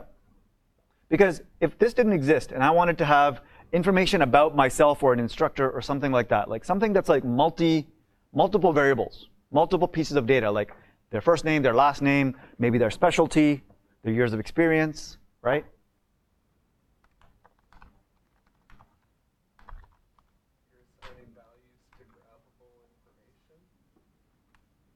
I'm assigning values to grabbable information, but I'm also categorizing them into one. Notice how many variables there are here. One variable, right? If I didn't use this mechanism, then I would have 3 different variables. Do we agree?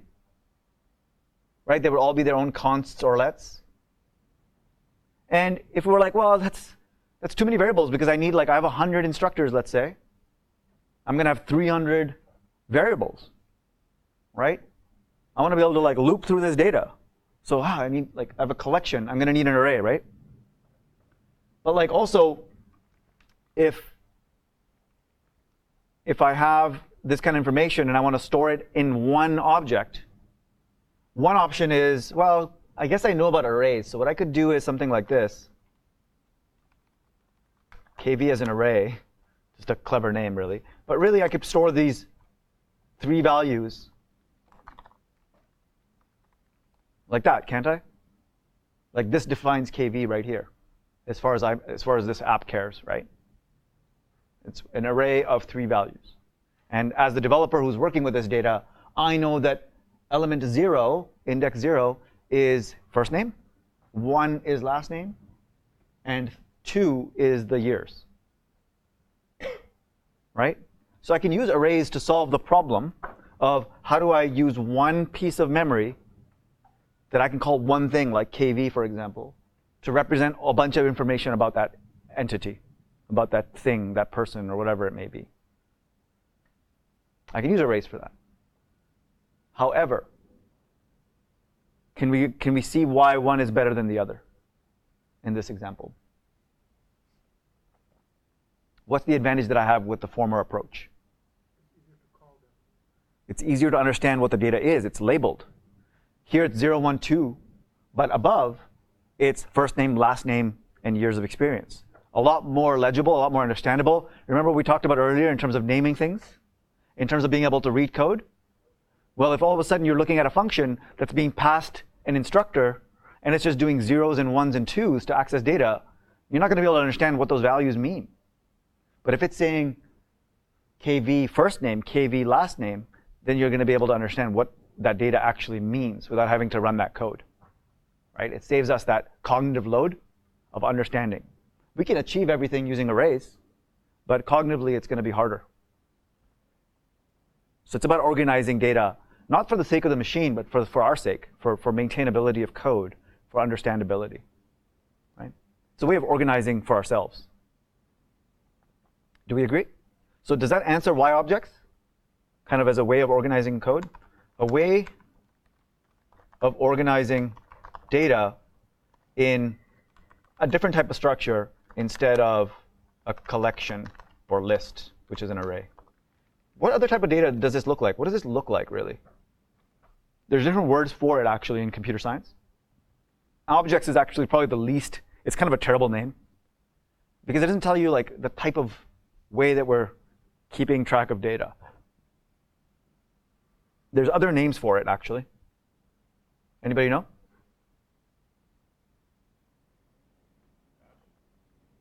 Yeah, hash is one of them. Also, I don't like it because it's like has many different meanings. It's a conflated term. But to me, this actually looks like, whoops, sorry. This actually looks like a table. If I were to look at an object on the left side, oh, this doesn't look so good on this screen. I'm going to zoom in a little bit, the colors. Here we have a key, sci-fi. And so let's say the object is best TV shows by genre. This is actually taken from the curriculum. Here's 3 keys, just like first name, last name, and years of experience. And they're given values. To me, that looks like a table. A 2-column table. Think about a spreadsheet. And the first column is the key, first name, last name, years of experience. And with each, there's another column, which is the value. So another term for objects, the way we're using them here, is lookup table.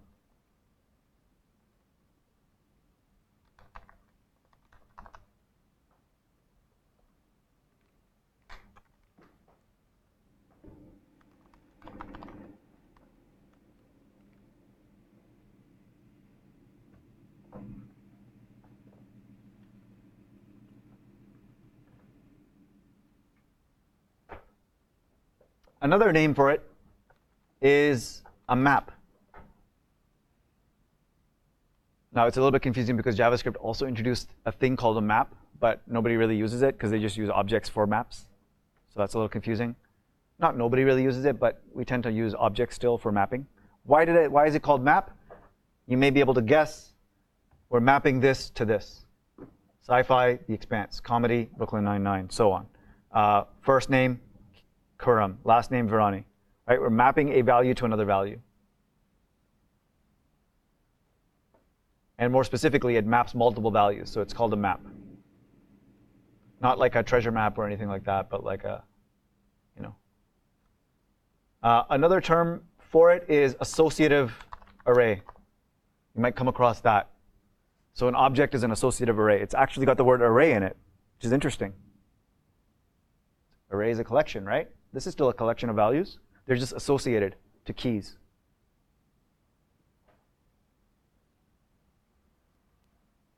And unfortunately, another term for it is hash, but let's pretend that's not true. Ruby likes to call these hashes. I don't like that term, but I won't go into why and all of that right now. But just in case you come across hash, that's unfortunately means many different things, but it could mean a map or a lookup table type situation.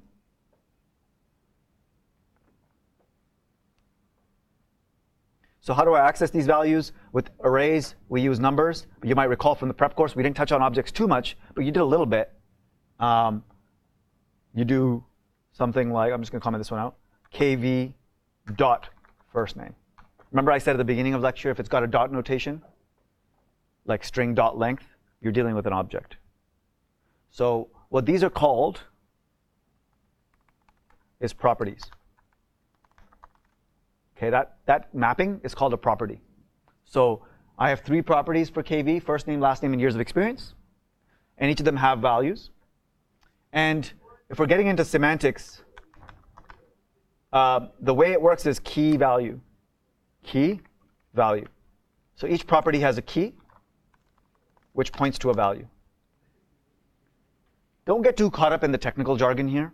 I'm just laying it out for you, so that if a mentor is saying, oh, like property or key or value, hopefully you're able to recall a little bit of it, but it will take some time. Right?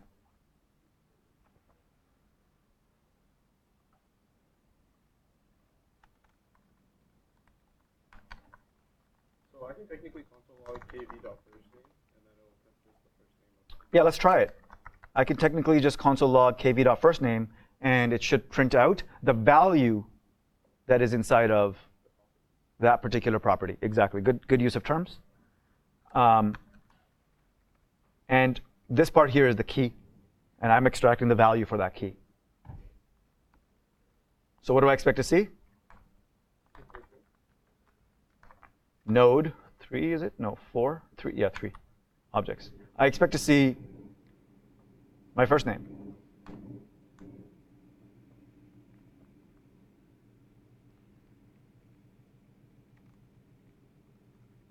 Obviously, the same will be true for last name.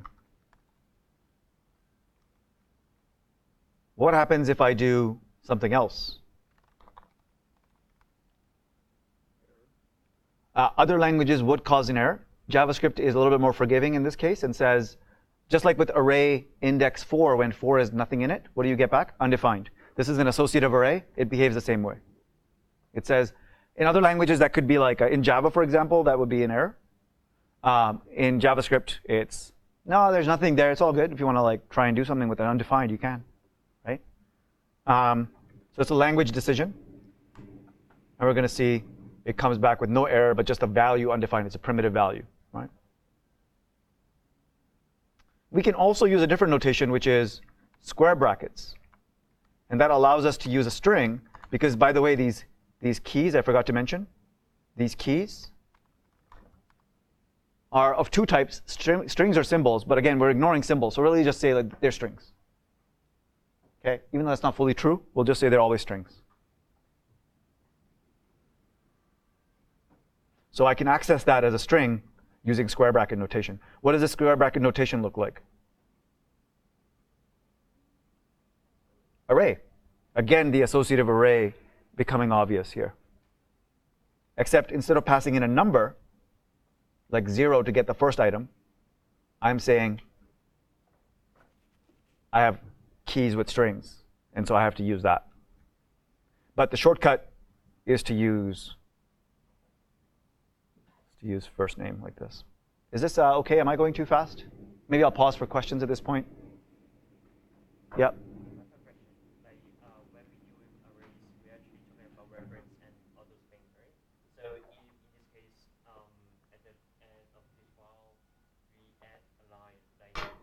That's equal to kv. So in this case, like we console log dot first name. Will it like print out your first name, or it's gonna be undefined? So if you had 2 different variables. Right. So we have another variable named dongxi. Yeah. We do that dongxi equal kv. Ah, yeah, good question. I didn't get there yet, but you point that one to be this one. Remember what we talked about with arrays, because those are objects as well. What happens when I do let something else equal kv? What do you think will happen in Python Tutor? Will it create a new object, or will it point to the same object? Points to the same object. And so at that point, whatever you're modifying on it, you're modifying kv, that original object. Good question. Same thing applies here. Yep. Is it possible to access to the key, the value of the key? Like if I want to know what is inside of like the first key of KB? Yeah, that's a really good question. So the question from Camila is, how do I get to know what the keys are in an object? Now, I could answer this question for you because I know the answer. But again, the lecture is not about giving you a bunch of functions that you can call. How would you go about answering that? So let me throw that back at you. What's your question? Let's actually find out. How to access to the key, the value of the key in an object? How to access the value of a key? No, we already know how to do that. Here's the key. We access the value. How do you access the property names? Property names? We know they're called keys, though. Oh, yeah, keys. So what are my key terms that I'm looking for here? This is a good exercise because, again, Googling things, we just say, that's a skill, but we don't really, like, it sounds like an easy thing, but it's not actually an easy thing. It takes time to know what to Google and also how to, like, navigate the results. So let's do a little bit of that. So what are the keywords that I would ideally like to use?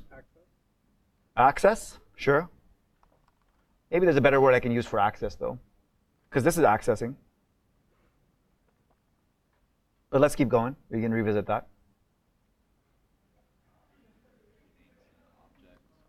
I would just say keys. Key names is object. And then JavaScript. Most people will forget this last part here because they'll just forget that there's multiple languages out there. I make this mistake still sometimes. I'm like, oh, I meant Ruby, or I meant Python, or whatever, right? So access, keys, object. Now, access, I mean, you're always accessing things, so I would just say keys, object, JavaScript, and see what comes up. But let's keep that in there and see what happens. Oh, Google is so good these days. Literally, that is the answer. I don't even have to click anywhere. But that's not always, we're not always that lucky, right? Let's assume we didn't know that. So the JavaScript object.keys method returns an array. Oh, so it returns an array. So we know what comes back is that square bracket thing of a given object's property names. That's what you were saying, right? In the same order as we get with the standard loop. So you could also loop through them. Let's try it. How am I going to try it? So let's say I've just learned about this. I could put it in my code, but my code is like, let's say, got some errors. I'm still working on it. I'm going to do this in a sandbox, right? So that's my next step usually is I'm going to open up Node, not even Python Tutor. It's overkill in my opinion. And I'm going to go const object is equal to, just set some values using commas. This is valid object notation to create. I did it on multiple lines before, but it could be all on one line. How many keys are here? 3 keys, right? And I can do O.A for the first one, B, C, and D would be undefined, right? And really what it's saying is you can say object.keys and pass in the object, and that'll give you back an array of the keys. And then you can decide to loop through them. Pretty cool, right? And I've also validated, and now I feel more comfortable with that function because I've used it once. This is the process of Googling something, at least in this case, that's not too hard. Sometimes more work is involved. You see there's 2 steps here. Actually, there's 3 steps. First is my query crafting. Like, what am I actually writing in Google to not waste time or to waste less time? Then it's actually looking at it. Then there's the results and scanning those. In this case, I was very lucky. I didn't have to click anywhere. Let's say I had to click somewhere.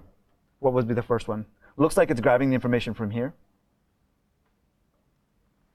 And MDN is great. It's a great reference, but often it's too technical right off the bat. Another one I like to use is W03 schools instead.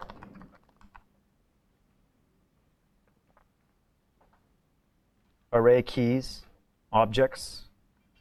It's not giving me the results in the same way I want, but JavaScript objects. It's a little bit more example-based and less too much like technical information. But I find that one of these will give you good insight, or probably both together, MDN and W3 schools. Anyway, here's W3 schools just showing you object.keys right here. Right. Any other questions?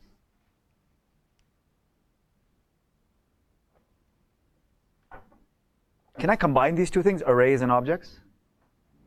Because let's say I just have a thing called instructors, right? And I actually have multiple instructors. I could do that, couldn't I?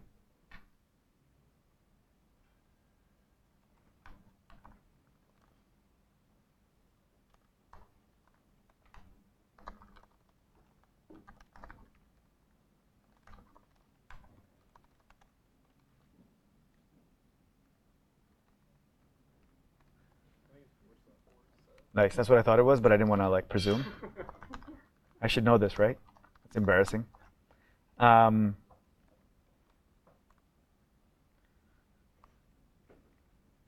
kidding. I'm kidding. Let's go with that. Now I've got two instructors. Can I have them in an array? Yeah. How would I reference them first and the second?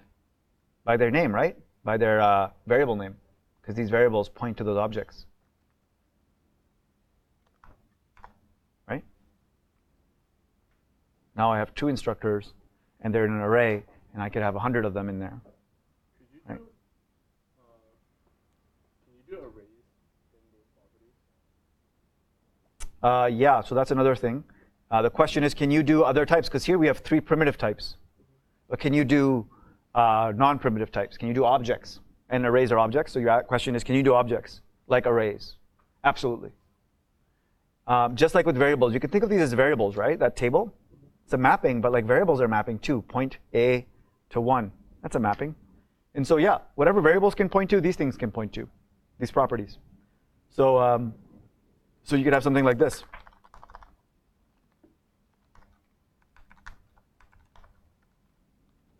Not true, but let's just go with it, right?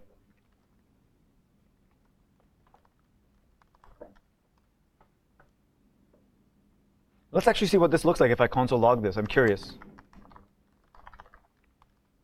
And then we'll just comment out this other stuff.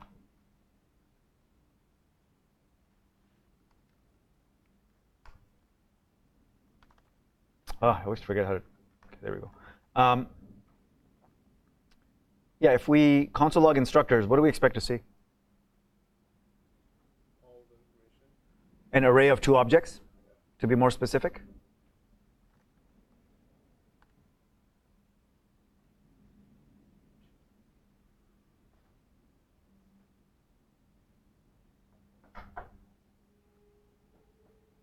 What's Erlang? Is that just another language? It's just another language, yeah. It's very trendy these days. Not as trendy as like JavaScript or maybe even Ruby, but it's definitely it's a very old language actually. It's used in oh boy, this is gonna be a big digression. So maybe I'll just Google it. So I guess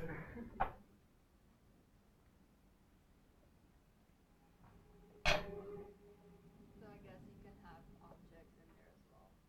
Yeah, I didn't talk about it, but yes, you can have objects of objects. For example, maybe I want information in it within a specific key to actually also have some easily look up, like data that I can look up, right?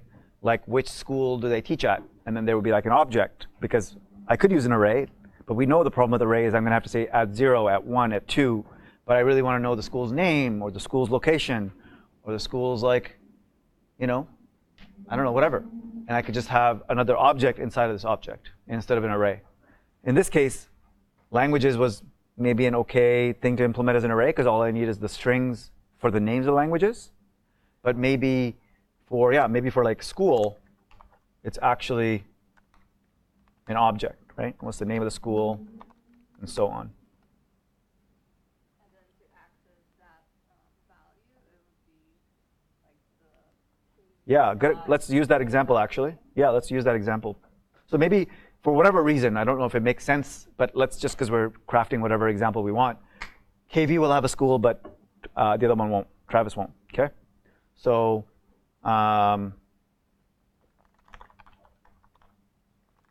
and so on, right?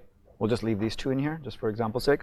Now when I output this, we can see that this object actually contains another curly bracket, and that's for the property school. Right?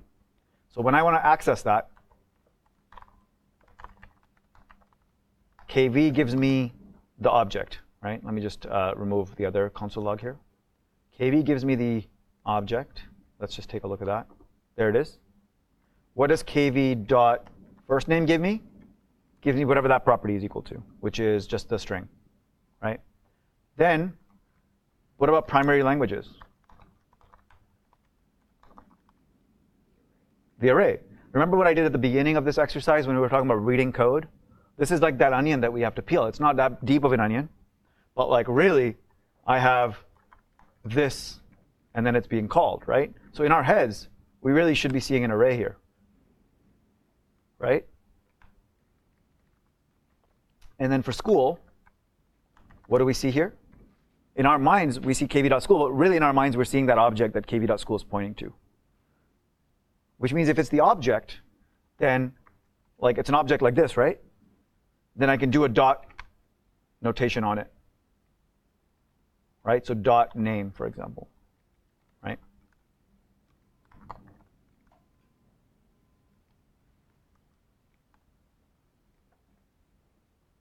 Or I could use the square bracket notation. But if I'm using square bracket notation, it has to be a string in there. And right now, name is not a string. What is name? It's a keyword that usually points to a variable, right? So my hypothesis here is name. The reason it's red underlined is because I'm trying to access a variable called name. Is there a variable called name anywhere? You might think there is, but this is a key to an object. There's no variable like const or let called name here. So this will result in an error saying name is undefined or not defined, right? So really what I got to do is use the string name because I know there's a key with the string name. And that's the same as dot name. Let's just keep them both here so that we can have them as examples. Both going to do the same thing.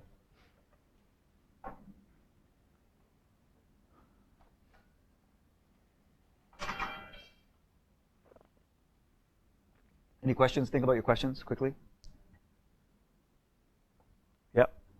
What's the difference between single quotes and double quotes in JavaScript? What's the difference between single quotes and double quotes in JavaScript? I could answer. It's a good Google query. Why don't you Google it, and then if you don't have an answer, ask a mentor thereafter. It's just a digress. It's too much of a digression. I want to cover a little bit more in the next 15 minutes, if that's okay.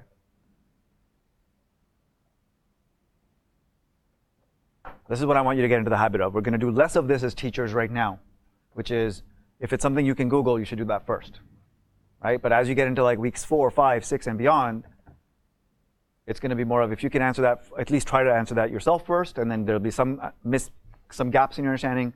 Definitely talk to us. We're not going to just defer to Google, but you want to take that first step because that's the habit of a developer, right? I can figure it out, or I can try to figure it out at least, right?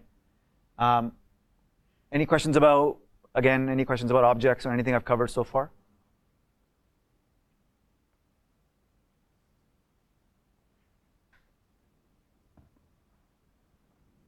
I'm going to attempt to do something I haven't done with this lecture previously, so it's a little bit of an experiment, where we're going to take all of the things we've learned so far and maybe do a little bit of a challenge together, and go through a little bit of a programming exercise, kata, if you will.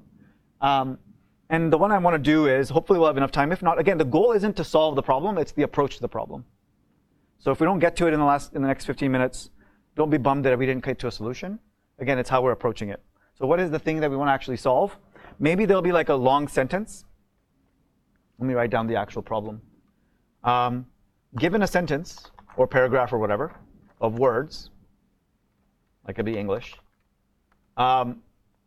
determine the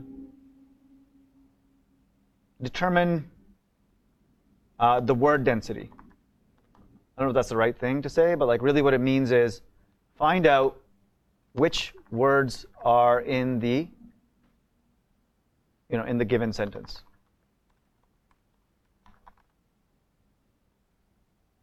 And actually, how many times each word appears. Right? So for example, we're going to pick a sentence or whatever. I have an idea of what I want to pick because it's funny. But we want to like basically say, oh, this has the word the 2 times. The word like 5 times. You can imagine many applications of this, I imagine, right? It's kind of a trivial thing, so it's not exactly used for this kind of stuff, but like things like spam filters or just analysis of articles, web scrapers, trying to actually find out the key content in a particular website or web page. So we'll pretend we're solving something like that, but really it's a kata to work on our familiarity with JavaScript and our problem-solving skills. How do I get started with this? First, I need a sentence. So let's pick one. But then after that, I want to ask, how do we actually get started with the logic? So for the sentence, I was thinking this is what we would pick. I'm a big fan of Douglas Adams. No? Hitchhiker's Guide to the Galaxy. The novel? No? Anyway, he has really good quotes. He's hilarious. He's a comedian, writer. And I just Googled Douglas Adams quotes before the lecture because I thought that would be a good one to like source a good sentence from. Get some entertainment while we're at it. I love this one. This is like some of the stuff from his like Hitchhiker's Guide to the Galaxy. Great novel, by the way, / movie, I don't know. But like, good novel. In the beginning, the universe was created. This made a lot of people very angry and has been widely regarded as a bad move. I love that one. I love this one as well. I love deadlines. I like the whooshing sound they make when they fly by. This guy's too good. I like this one. I haven't seen this one before. So let's pick one. Yeah, and then missing. Arthur's like the main character in that novel, Hitchhiker's Guide. Yeah, let's pick one. Let's pick this one. And for the sake of simplicity, I'm going to get rid of like, what is that called? Punctuation. So I have a bunch of words, and I'm going to figure out the keyword density, right? How do I go ahead doing this? How do I go ahead and solving this? What do I want to be doing?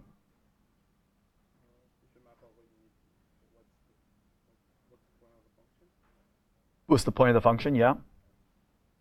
So the point of the function is to do this. Maybe it'll be a function that returns some kind of way to represent every word and how many times it occurs. Yeah. Do we need to find a word inside of a word, or is it going to be just like, I don't know? It'll be like beginning. And it will say 1 because beginning is only appearing once. In fact, are there any things that are repeated here? Yeah, I guess is repeated. The is? Yeah. Okay, so we expect to see the twice. And is only once. And a couple times. It's not the best sentence, but at least it has some repetition. So yeah, that's basically what we need to be able to figure out. We could create a function or we could not. Probably should be a function, but we can get to that a little bit later. How do I get started on this? Like, this is the hardest part, isn't it? How do I get started? There's some tricks on this, some tips. Yeah, we talked about pseudocode. I think it was in yesterday's. Is that right? Like pseudocoding. The thing. That's one approach for sure, and not a bad one. Like, what do I need to be able to do? So can we start that process a little bit first? Yep. Yeah, so I'm just going to use comments here to write like non-JavaScript. Loop through the words, right?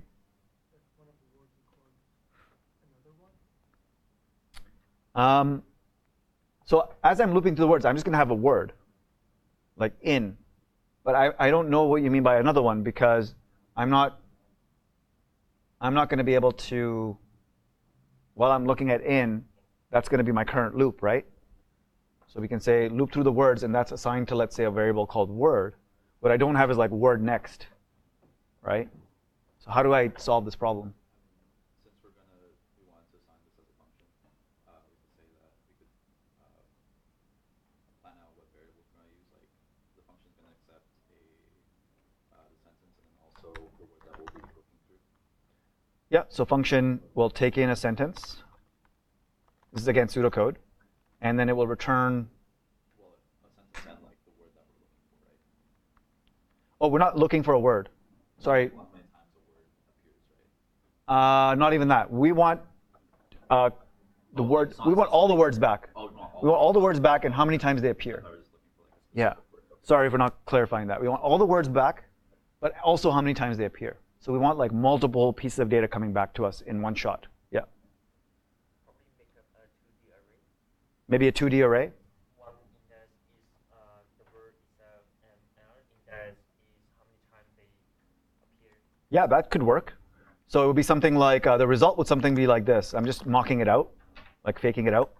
It would be something like, let's use the word here as an example. And then it would be like an array of arrays, as you said, right? Right.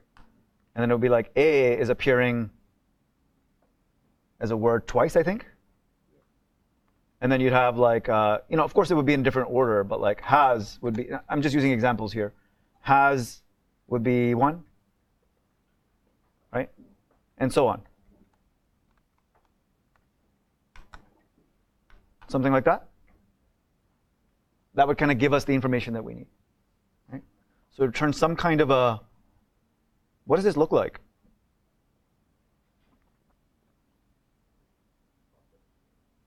Kind of looks like a key value object, right?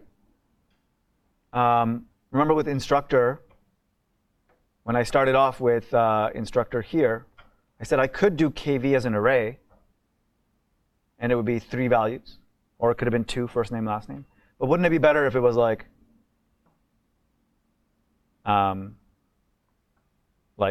first name, last name, and so on? So I wonder if we could do the same thing here. Right? I wonder if it could be instead of an array of arrays, I wonder if it could be, so this will work, by the way. You can implement it this way, because as I said, you don't need objects or associative arrays. You could do things with just regular arrays. But maybe it'll be a little bit easier if instead of that, it's an object where the keys are actually because they're strings, they can actually be the words.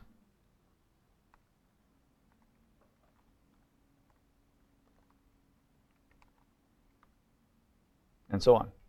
Like that is a legitimate object. I'm just using a few words here as an example. But let's actually prove that that is a legitimate object. Right? Now I've got my table, and ultimately I kind of want that table, right? Because if I asked you to draw out how would it look visually on the whiteboard, you'd probably draw out a table. A will have 2, has will have 1, and you'll essentially end up drawing something that looks like this, which really is this, is an associative array or an object.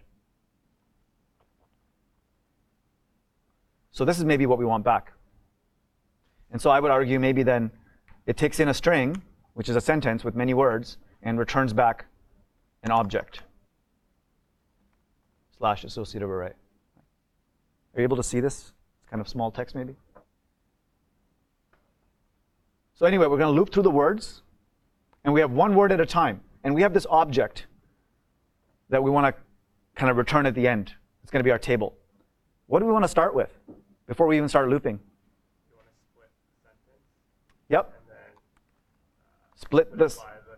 Split the sentence by space. Yep. So that it's like an array, and so you can parse through it. Yeah.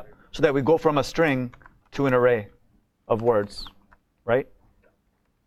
I like that. And then we can loop through those words, because ultimately we want to deal with one word at a time, right? That's our most atomic value that we want to deal with. But there's another thing we'll need before we start this. If we try to solve this on the whiteboard, and we just try to do this as humans without a machine, we would have our sentence, right? Which we would say, okay, let's convert that to words. That's this line here. But we would need something else to do the tallying, right? We would need an empty table, the empty like columns and rows. So don't we want to also start with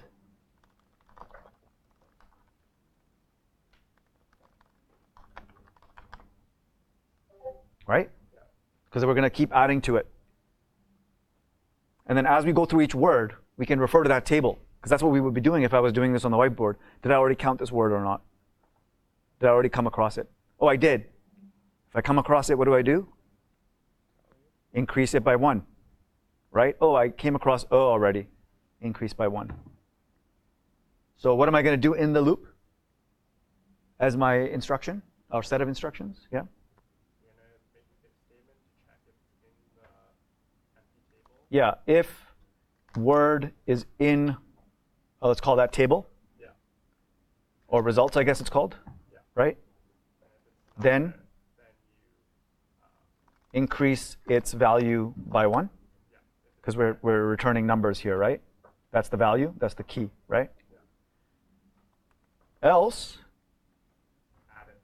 add it to results with a value of 1, because we've seen it once so far then.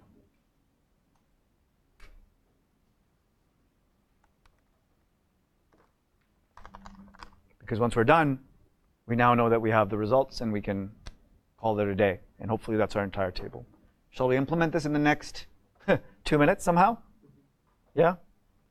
So this is what it would look like. I'm going to rush it a little bit given time.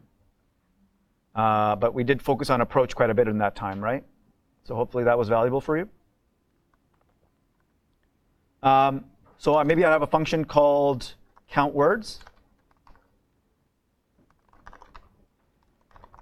And ideally, I don't want to use the same variable name here that's out here. So maybe here, I'll call that a quote, and here it's a sentence, right? Because to the function, it's a sentence. Whether it was a quote or something else, it doesn't care. But to the program, we know that this is a quote. Okay, so we're being more deliberate with our naming. Doing the opposite, calling it a quote here and a sentence there, would be less logical in my opinion. Because to this function, it doesn't care what it is. It's just as long as it's a sentence. Okay? And then we're going to have our results. We can call this a const, by the way. We don't need to do let, even though we're going to modify the object. It's that we're not going to reassign results here. So as long as we're not reassigning results, we're okay. We can mutate this object all we want. That's okay. Consts allow that. And I'm going to work in small steps. I'm not going to write all the code, even though I have the pseudocode.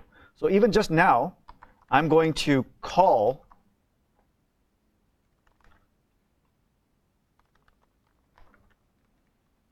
well, let's call this word count equals call the function with the sentence. So the sentence is called quote out here. So I'm going to pass that in, right? And I want to put the results that come back into word count. And I'm going to console log word count. What do I expect my program will display as part of that console log? There's only one console log, so you should only see one sentence or one line being output. And what will it be? Somebody said undefined. Why are they correct? The function does not return anything. It doesn't return results. And by default, JavaScript, it will return undefined. So I expect to see undefined. Notice that I'm not even working directly towards my solution. And this is obviously not what I want. But I'm working incrementally. Right? This is another tactic I'm going to show you. Okay? So now in order to see the thing, really what I want to do is return the results. And then I expect to see an empty object be the results. Right? And now I can kind of work through the middle part here. But I know that my function is being called and tested so that I can see what the results are. What do I want to do here? I want to split it into different words. So we can say const words equals, take the sentence and split it with spaces. Now, if you don't know how to do that, this would be the opportunity to go, how do I take a sentence and split it into words, space JavaScript, put that into Google, and see what comes up. Right? And this is probably what would come up. Now, I've written a line of code. I want to be able to test that it works instead of just crafting the whole pseudocode that I had written. So what do I want to do next? Console log that, exactly.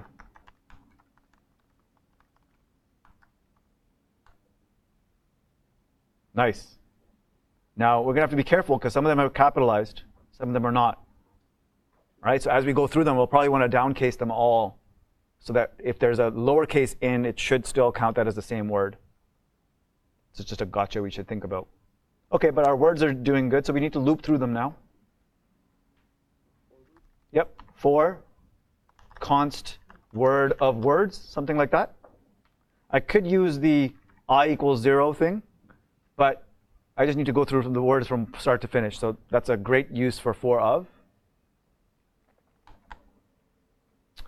And I'm going to just, again, working incrementally, console log each word as I go, just to make sure I've got that down. So now instead of the array of all the words, I'm just looking at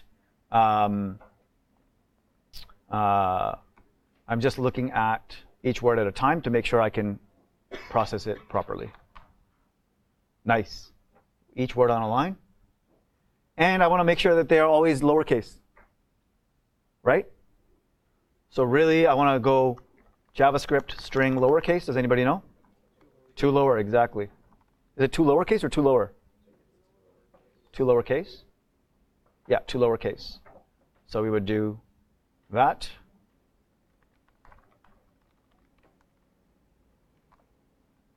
And I'm very intentional in something that I just did. I didn't have to say, oh, is it this or that? Because I also want you to kind of pick up on what's important for a developer to know and versus what's important for them, what doesn't matter. It doesn't matter if I know the name of that method or not. Remember what I said earlier when I started the class? It's really about being able to find out really quickly. Okay, so now what? We have that if statement that we had in our pseudocode, right? We're going to check the results. If the word is in the results, then we're going to increase whatever the value is in there by 1. And we'll know that it's increasable because in any case, we'll always add a number in there, which is 1. Right? That's our default case. So if results has the word. So notice here, I can't do dot word here because that's literally going to look for a property called word. That's not the name of our property. It's going to be the actual value of the word. And so I have to use square brackets here, which is interesting. I see students at the beginning when they're working with objects not really clear on the dot notation versus the square brackets. The square brackets takes in a string. And what I have is a variable that points to a string, right? The word. So I'm going to pass in that variable so that it evaluates to things like the or in or whatever. And they're going to be passed in here. So what JavaScript's going to see is something like this. Or this. Or this. Right? But if I do this, that's literally looking for the word word. That's not what I want. And if I do results.word, that's essentially what I'm doing. So when I have a dynamic variable like this and I need to look up by its value, I actually need to use square brackets. So anyway, if that is there, then we're going to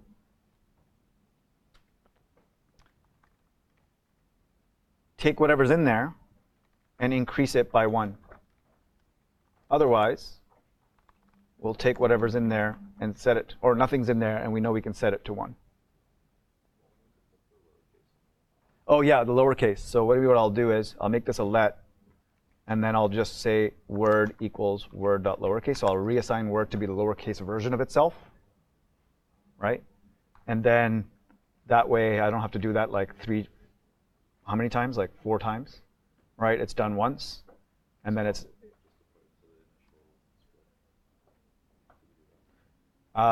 you could, but it would be a little bit more advanced. So I'm just going to skip that, leave it here. But yes, you could, if you know how to do that. But then you would be doing another loop, essentially, indirectly. So I would argue this is a better approach. Any other questions about what I wrote? We haven't run it yet, but. Yes, I would. Shouldn't we put like results word different to undefined?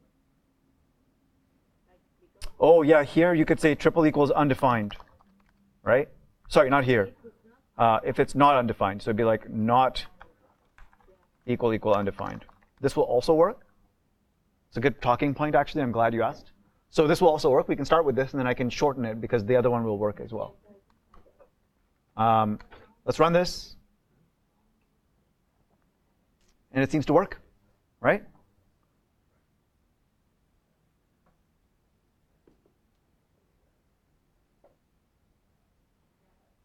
Pretty awesome.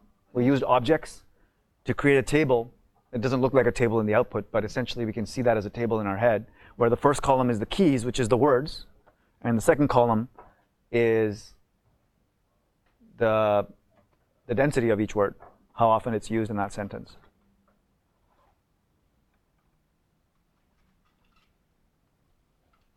So objects have many uses. This is one example. And one of the exercises you'll do today is very similar to what we just did. So hopefully this will be a nice primer to that.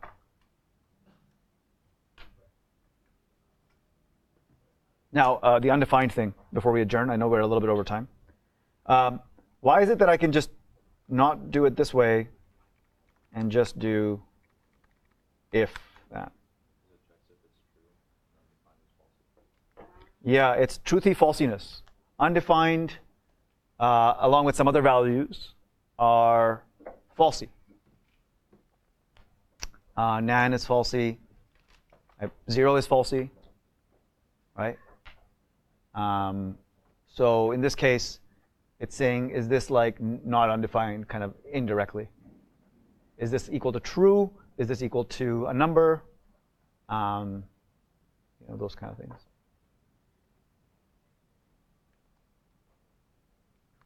Should still work. Great. Any questions before we adjourn? It's 12:08. I apologize for going over time. I tend to do that these days. Need to work on my timing. I don't lecture as much as I used to, and I tried something new here, so it added a little bit of time. I apologize. Was this overall valuable? Yeah. I would love to hear questions, even though we've gone over time, if there are any.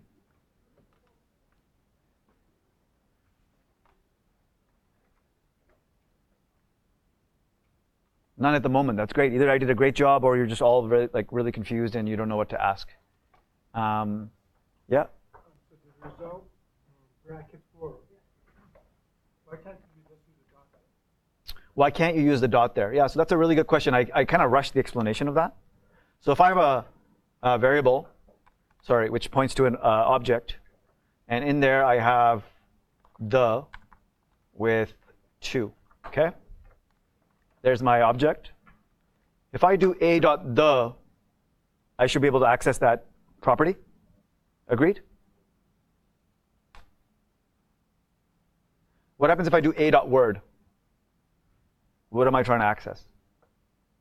I'm trying to access a property called word, and that will be undefined. What happens if word itself, though, is the?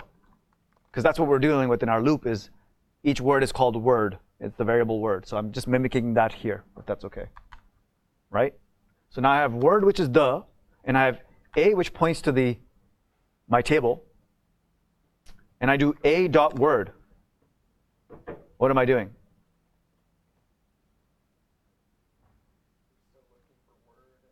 I'm still looking for word in the a, exactly. So it's still like I don't have a property called word. What I need to do is I want a property called the. In order to use word and its value, I need to use square brackets.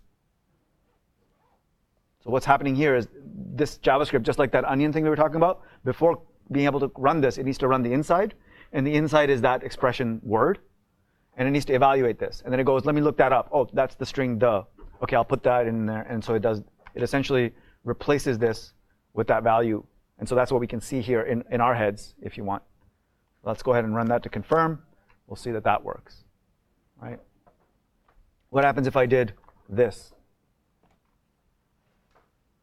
That's going to try and look up a variable called the, because it needs to evaluate it.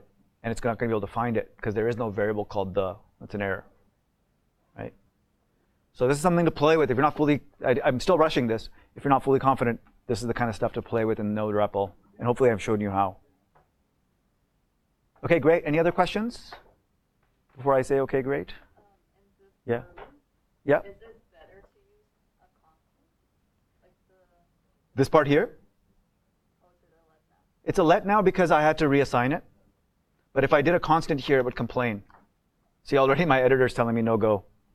But in your case, you would just you would run it, and it would be, it would be like you cannot reassign because it's a const. Same as if we were not in a loop, and I tried to reassign it. And so I could have made this a const and then like have another const like word lower, right? I decided to use the same variable, and so I made it a let. So I could update it.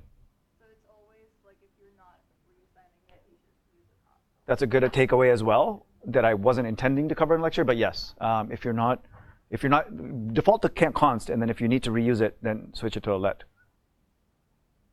This is how I actually approached it. It was initially a const.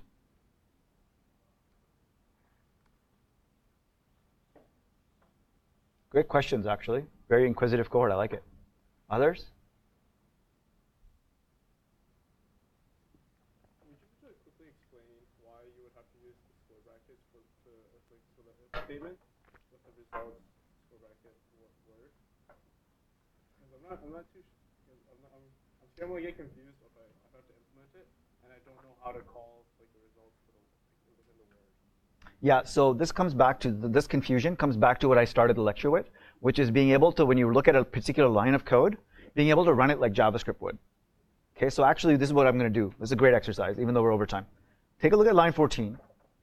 Okay, and it's not too complicated like the one we were trying to do with the example that we had at the beginning. But here we have results and square brackets, right?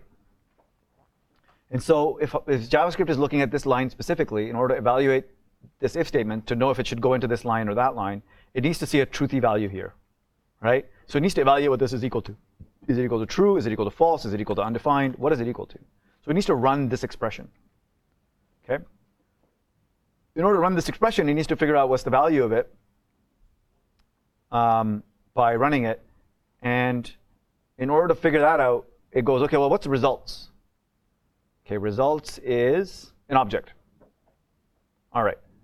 And then it looks like we're not just trying to look at results. We're trying to look at results and then square bracket something. And that square bracket thing is to be able to look up the value within that object by some kind of a string. And so instead of giving it a string, if it was just a string, it would just be like, okay, I have a string. I'm going to go look it up as the property name. It doesn't have a string. It has a keyword like this. So it goes, okay, well, I guess I'm going to have to look up what word is. And goes, what's word? And in memory, it finds that word is a legitimate thing. And it's let's say it's the. So it actually, in our head, in its head at that point, this is what it looks like. Okay? So this is what you should see when you look at this code. I didn't answer your question directly. I answered it circling back to kind of reading code. But I hope that that helps, because it's all about the framework on how you read the code, right?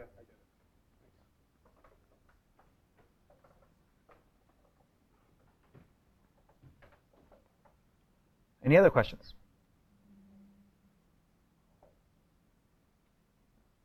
Okay. Enjoy the rest of your day with objects. Before we adjourn, there's a lot of stuff in today, just like there's a lot of stuff in yesterday. If you're getting to 80% of the day and you're having to do the next 20% the next day, that does not mean that you're not cut out for boot camp. Okay, that's pretty normal. In week one, especially as you start on Monday, maybe you're up to date by the end of Monday. And then Tuesday, things start to go, okay, well, I'm 80% done Tuesday. That means I have another 20% on the next day. And then things start to feel like they're snowballing. And it starts to feel stressful. This is what we talked about on day one, right? That stress management, that feeling like I'm behind, but the person that's next to me is actually ahead. Like, how is that? Like, that's not great. Am I going to make it? Those are very, like, it's very human to feel that way, right? I'm letting you know that that's likely going to happen with you in this week and beyond for the next 12 weeks. Please be reasonable with your understanding and expectations on how far you're going to get, right? And let us be the ones that we're obviously keeping an eye on where everybody's at, and we will, if you are feeling that way, you can still come talk to us. I'm not saying don't come talk to us, but I'm saying just setting expectations that it's not going to be exactly at the end of the day, I'm going to be done the whole day. Now, if it's 6 o'clock and you're 80% done, I do expect you to be here till 9 to try and get the other 20% done, right? Unless there's some extenuating circumstance, you just have to be not here that evening, then let us know. Be like, hey, I'm leaving, and I know I'm not fully done. Just a heads up, I got to deal with something, right? Like, feel free to message. You met Davey yesterday or day before. Feel free to keep an open line of communication so that we're not coming to you saying, hey, how come you're behind and you're leaving at 5 or 6? Right? Like, what happened there? We'd like to just be in the know, right? I know it's a school for adults, but at the same time, it's a pretty serious school in terms of the outcomes, so there has to be a give and take there. Is that okay? All right, good luck with the rest of your day. Cheers.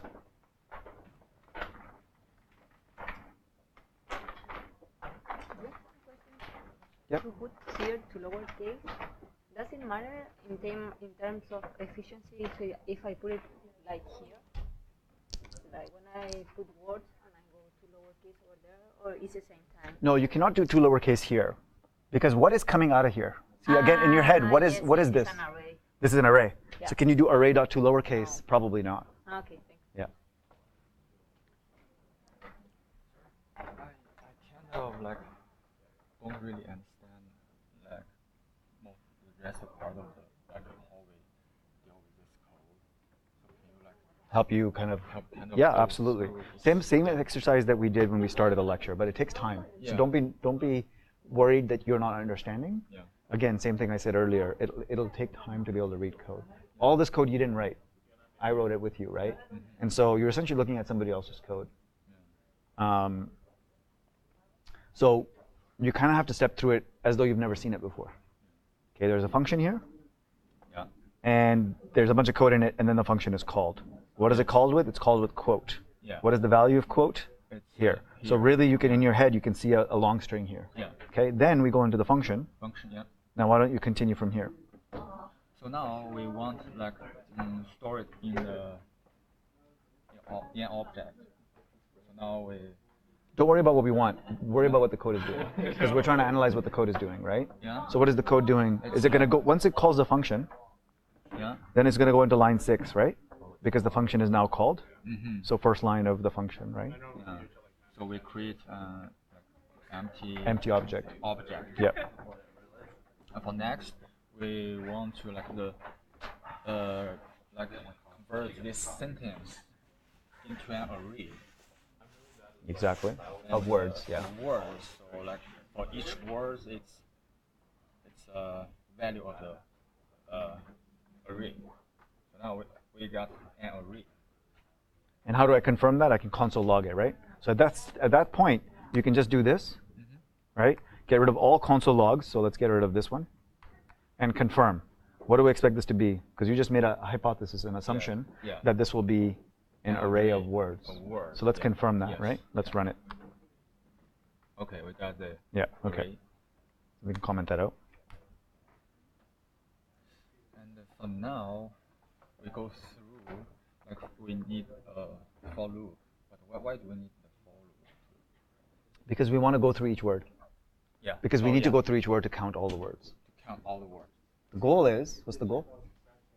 To count the words, like the density of the word. So like, I want to see how many times, How many? I don't want to see all the words in the universe, right? I just want to see which of the words that are in the sentence and how many times do they occur, right? Same thing with an email or an essay. I want to see how many times does each word occur, right? So we use we create. I'm just going to end the lecture here. Okay. Yeah.